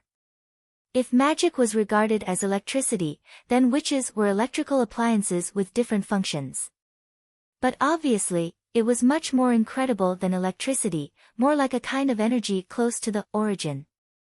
For example, the Witch Cooperation Association's Kara, Vendi said that she could summon 4 kinds of magic snakes, called death sentence, pain, petrification, and nothingness, each with different venom effects. Another example was Nightingale. Her mist almost distorted the space around her. The manifestations of these abilities were ever-changing. Apart from the word origin, Roland really couldn't think of any more appropriate words. If he had to give a definition to the origin, it would probably be a rule that was universal and universal. In the latter half of Einstein's life, he was determined to integrate the 4 fundamental forces of the universe into a theoretical framework, which was the so-called grand unification theory. In a sense, what he was doing was searching for the origin. Could there be a universal rule that could be used in any universe? At this point, Roland could not help but let his imagination run wild. Could it be that such a power also existed in his previous world, but there were no witches to release it, so it had been ignored by people? No matter what, Roland could only think about it. After all, with the current level of technology, he could not analyze this power at all. Therefore, promoting industrial development and promoting the progress of civilization was his main task. Perhaps one day, people would be able to directly use this power without the help of witches, a universal super energy that could be transformed into multiple effects at the same time. Just thinking about it made people excited. Your Royal Highness. Seeing the prince's intoxicated appearance, Scroll couldn't help but ask. Ahem, Roland recovered from his delusion, coughed twice, looked at the candle that was about to burn to the end, and said, "Let's stop here for today." Yes, she bowed her head and was about to leave when she unconsciously slowed down her pace. Roland didn't hear the sound of the door closing for a long time. Somewhat baffled, he raised his head and found that the other side was still at the door. "What's the matter?" "Your Royal Highness." Scroll hesitated for a moment. "I want to ask you a question." "Go ahead." Roland nodded, put down the quill in his hand, and raised the cup to drink some water. Everything about these witches was good, except for one thing: they were too lacking in self-confidence. They were like rabbits that poked their heads out of the hole, and when there was even the slightest movement, they would be scared and shrink back into the hole, never daring to come out again. He guessed that her question would be something along the lines of, "Why are you willing to take us in? Are you not afraid of the threat of the church?" and so on. Nightingale and Vendi had already asked him many times.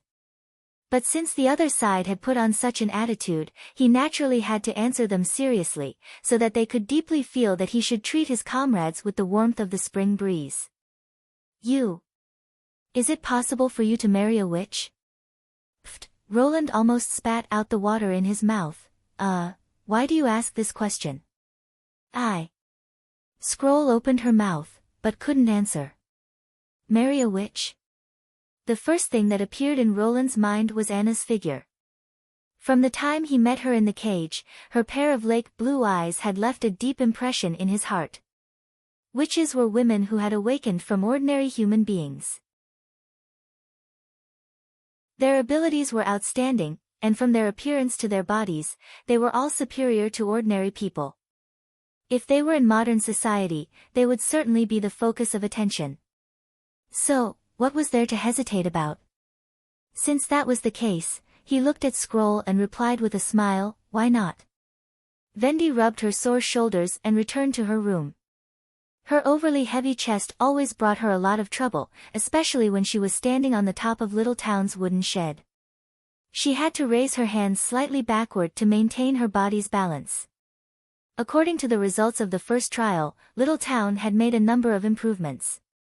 For example, the place where she was standing had a simple shed, not only to shelter her from the wind and rain, but also to protect her from the sun. A ring of bark was hung around the hull to reduce the impact when docking.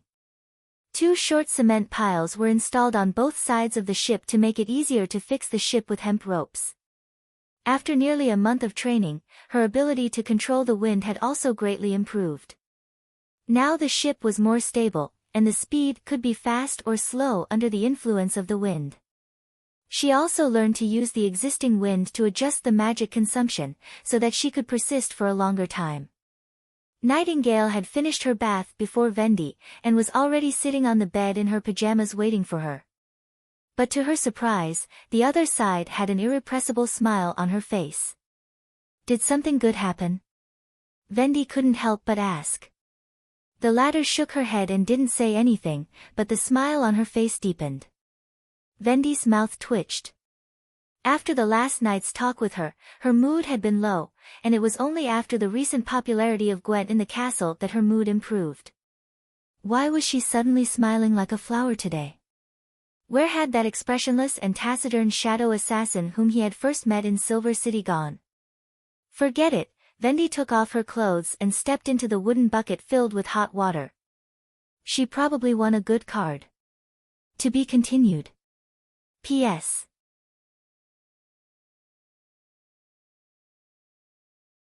Chapter 108. 2 weeks had passed since the months of the demons, and the snow had turned into a stream that flowed into the Redwater River. After the white gauze had faded, the woods on both sides of the river had once again sprouted, and now it was full of green. The land on the east side of the town had been baked by Anna, and was temporarily used by His Highness as a training ground for the First Army of Border Town. In the field, Carter Lannis held the bayonet sleeve and twisted it twice to check whether the bayonet was securely installed. This was a new invention invented by His Highness, but compared to the automatic operation of the black lump machine and the improved snow powder that could explode when ignited, this thing was too simple and crude. As soon as he held it in his hand, Carter knew that it was not a qualified weapon. In essence, it was nothing more than a sharp triangular piece of iron, with the centerline as the datum, slightly folded. Although it had a blade, it was impossible to use it to cut the target. After being bent, the 2 sides of the blade were extremely short, the front was almost non-existent, and the back was only as wide as a thumbnail. Even if it was an enemy without armor, it might not even be able to cut through their clothes. This weapon only had one use, and that was to stab, and it had to be connected to a gun before it could be used. Alone in the hand, it was even worse than a dagger. Wasting a lot of pig iron to create a weapon with only one attack method, in the eyes of the chief knight, it was naturally a substandard work. If there was a blacksmith in his territory who dared to do this, he would tie him up and beat him severely. But even with such a poor quality weapon, he could still see His Highness's originality in the details, such as the slot design of the sleeve, a groove with 2 right angles, as long as the small iron bar on the barrel was inserted, and then turned half a circle, the bayonet could be fixed on the barrel. This special shape of the groove made the sleeve and the barrel did not need to be very close to each other, and if the sleeve was too loose, some pieces of paper could be inserted and then rotated. If not, leaves could also be used. Put on the bayonet. Hearing the command, the members of the flintlock team who had been assigned a bayonet pulled out the blade from the bayonet bag strapped to their waist, and put on the barrel. The new weapon and the matching bayonet bag had been produced so far, and those who hadn't received it had to temporarily use a short wooden shaft as long as the gun. This set of movements had been practiced for almost the whole morning, and now most people only needed 2 to 3 breaths to fix the bayonet. According to His Highness, this was the last struggle, and he did not want to see his subordinates enter a hand-to-hand combat. Carter disagreed with this statement. If they didn't personally stab the enemy, they were still inexperienced. If they didn't personally stab the enemy, they wouldn't be able to. When Carter asked him to teach the soldiers how to practice assassination, he felt a little guilty. He had never heard of a bayonet before. What would he do if he didn't know how to use? When His Royal Highness had asked Carter to teach the soldiers how to assassinate, he had felt a little guilty. He had never heard of such a thing as a bayonet. What if he didn't know how to use it? However, after seeing the prototype, he immediately became full of confidence. This was equivalent to a shorter spear, and due to the special nature of the blade, it was much easier to use than a spear. The only advantage of the bayonet was that it was easy to train. There was no chopping, lifting, blocking, or sweeping. There was only one movement, stabbing. The chief knight made all the members line up in several rows, and taught them the most suitable stabbing movement, standing with both legs forward and backward, bending their knees, and pushing their arms forward with all their strength. This kind of repetitive training was extremely boring, but what made Carter amazed was that everyone was meticulously completing the stabbing movement. Before winter, they were still a group of weak and lazy civilians, but now they were performing very well. As soon as he shouted the command, they would immediately execute it. Training them was even more worry-free than training his subordinates. Of course, even if he gave them a sword, which was what His Highness called a cold weapon, these people would still not be able to last more than 3 moves. But in terms of willpower, their progress was worthy of him taking a look at them.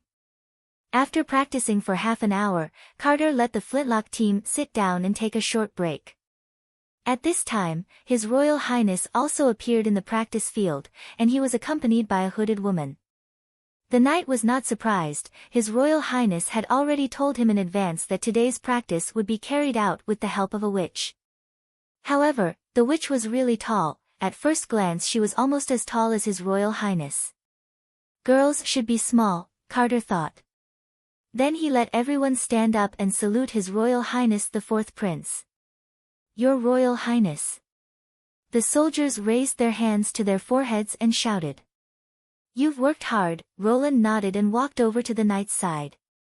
Just as he was about to speak, a big man suddenly rushed out of the team.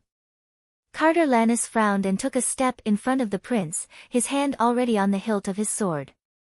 Nightingale was the first to appear, grabbing Roland's arm.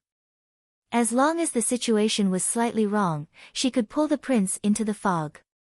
The big man who rushed out was Iron Axe. He didn't run to the prince, but instead knelt down in front of the woman. He didn't kneel on one knee like the mainland kingdom, but rather his whole body on the ground, his head deeply buried between his arms. Chief! The flintlock team's training was forced to stop.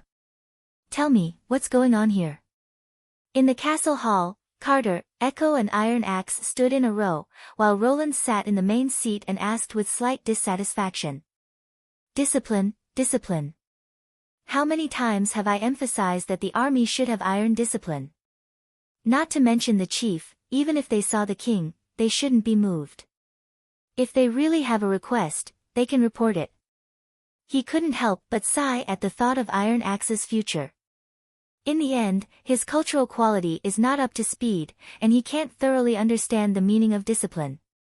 Your Royal Highness, Iron Axe couldn't help but want to kneel, but before he could, he was stopped by Roland. Stand and speak. Yes, Echo swallowed and said, Lady Silvermoon is the clan chief I served in Iron Sand City. No, Cabago, I'm not the chief. Echo hurriedly said. No, you are, Iron Axe retorted, after the death of your father and brother, according to Majin custom, from that moment on, you are the chief of the Osha clan. I heard that you were sold to the port of Clearwater, but I didn't find you there, I thought you were dead. But Roland interrupted Echo, one by one. Iron Axe, you go first. Yes, your Royal Highness. This story was not complicated. Roland soon understood the general course of events. Echo was originally a member of the Osha clan in Iron Sand City. Her real name was Drow Silvermoon, and her father was the chief of the Osha clan.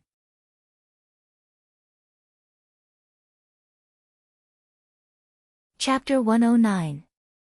However, the Osha clan was defeated in a duel by the Iron Whip clan, who used insidious means behind their back. Not only that, but the clan leader was also killed, and the clan was exiled to the Endless Cape. As the daughter of the clan leader, Drow Silvermoon, also known as Echo, because of her outstanding appearance, was sold as a superior slave to the slave merchants of the port of Clearwater. Iron Axe, because of his mixed blood status, although he was adopted by the Osha clan, he was not regarded as a real Majin by the Sand People, so he was not sentenced to exile. Instead, because of his excellent martial skills, he was fancied by other clans, who wanted to recruit him. Iron Axe was grateful to the clan leader for taking care of him for many years, plus he wanted to save Echo, so he did not hesitate to refuse the other clans. After a long and arduous journey, he finally arrived at the port of Clearwater, but he did not know that at this time Echo had already been sold to Grey Castle. Later, one was rescued by a witch and became a member of the Witch Cooperation Association, while the other was disheartened and went to the western region of Grey Castle. Until today, the two of them unexpectedly met again in Border Town. What are you going to do? Roland pondered for a moment. Will you return to the southernmost region with Echo and revive the Osha clan? No, Your Highness. Iron Axe knelt on one knee. I have sworn to the three gods that I will serve you for the rest of my life. When I saw Lady Silvermoon, I was too excited and couldn't control my emotions. Please punish me. What about you? The prince looked at Echo. Do you want to avenge your clansmen? Echo also knelt down and said, I once thought of revenge when I awakened as a witch, but now I no longer have such thoughts. She bit her lip and said, Please let me stay here. I have nowhere else to go. I understand, stand up, Roland said calmly, you don't have to be like this, I haven't said anything yet. He paused for a moment, then changed the topic, in fact, it's not impossible to help you get revenge. What? Iron Axe's eyes widened. He couldn't believe his ears. Echo didn't have much of a reaction. It was obvious that she didn't have any hope of returning to Iron Sand City. Of course not now. Roland waved his hand. This was not a whim, but something very interesting from Iron Axe's description of the southernmost region. The land there was extremely hot and dry, and the environment was very strange. In particular, the orange flames that erupted from underground could burn for decades without being extinguished. Near the orange fire, one could often see a huge gap in the ground. At the bottom of the fault, the Black Nether River flowed ceaselessly. Be it orange fire or Styx River, Roland felt that they were just petroleum. And it was oil flowing in the open.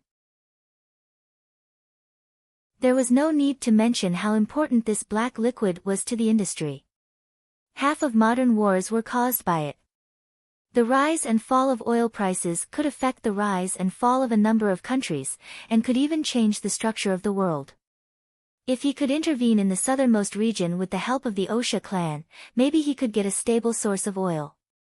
However, Roland did not have the time to care about the dispute in the remote area. He could only leave a prelude and put on a show of, since ancient times, later. After I ascend the throne, I will consider seeking justice for you. Roland stopped Iron Axe, who wanted to kneel down again. But today, your behavior violated the discipline of the First Army. You will be confined for 2 days. Reflect on yourself. Yes, Your Highness, Iron Axe replied excitedly. Then continue the training, Roland said to Chief Knight Carter. You will also be responsible for the following marching. Carter nodded in agreement. Brian thought that today's training would end, but everyone was still sitting in the training field, and no one left alone. Because before Carter left with the prince, he had ordered them to rest on the spot instead of dispersing. If it was the patrol team he had been in before, such a scene was simply unimaginable. Sir Knight, do you think Sir Iron Axe will come again? Nail, who was in the same group as Brian, came up and asked, his behavior just now really scared me. How many times have I told you, don't call me sir, Brian corrected. In the First Army, you should call me Captain. His Highness said that we should address each other by military rank. After being conferred the title of knight by Prince Roland, his status in the team suddenly rose, and no one dared to talk to him. Only Nail, who had been transferred from the mine to the army, often came up to chat with him. According to Nail, not to mention the knight, he had even had a close conversation with His Highness Roland himself. This kind of thing. His Highness won't blame him too much, will he? Although he said so, Brian was still not sure. He had seen the tragedy of a civilian accidentally colliding with the former lord's carriage and being stabbed to death by the guards on the spot. Iron Axe was a foreigner, and in front of the prince, he knelt down to a woman and called her chief, which could be regarded as a breach of etiquette. I guess so, Nail nodded repeatedly. I also personally talked to His Highness. He and those nobles, He scratched his head, as if thinking about how to express himself. They look similar, but they feel completely different. Brian also didn't want anything to happen to Iron Axe. After more than a month of group training, he already greatly admired this foreigner. Especially when he taught everyone how to set up tents during field training, his superb skills and tireless teaching had benefited everyone a lot. In the eyes of the knight, Iron Axe was even more suitable to be the commander of the First Army than Carter Lannis. They're coming. Nail pushed Brian's arm. Hey, I don't seem to see Sir Iron Axe. Before he could let his imagination run wild, Carter had already ordered everyone to line up according to the previously assigned groups. Then His Highness Roland stepped forward and said, "This woman beside me is a witch called Echo, and she is also Iron Axe's long-lost relative. Iron Axe has been sentenced to 2 days of confinement according to the regulations for disrupting the formation and violating the military discipline. I repeat, you are a regular army, and the most important thing for a soldier is to obey orders and observe discipline. Do you understand?" "Yes. Your Highness," Brian shouted together with the others. Hearing the result of Iron Axe's handling, he let out a sigh of relief. Nail, who was standing beside him, secretly made a face at him. "In the following training, Echo will assist you. Her ability is to simulate all kinds of sounds, including musical instruments, horns and drums. The marching song she's going to play will be the order for you to move. Everyone will move according to the drumbeat and try to keep the team in the same line." At this point, His Highness paused. "On the battlefield, Echo will stand behind you. She is the flag of the First Army and the soul of the Flintlock team. You must do everything possible to protect her. So, everyone should first familiarize yourself with the tune." "What is a marching song?" Brian listened with a confused face. "Is it the kind of music that people occasionally sing in pubs? Is that kind of soft music suitable to command everyone to move forward?" But when the melody that he had never heard before came from Echo's mouth, he almost instantly understood what His Highness meant. The rhythmic drumbeat made him want to move forward, and the light melody aroused his desire to fight. The so-called marching song was the war song that inspired people on the battlefield and encouraged everyone to keep moving forward. You're tuning in to the Blissful Bookshelf YouTube channel. We're so grateful for your support, and don't forget to subscribe to join us on this incredible journey through captivating stories. Your generosity through donations truly makes a world of difference, as it's the primary source of revenue that allows me to expand and enhance this channel for you. Thank you from the bottom of my heart for being a part of this adventure.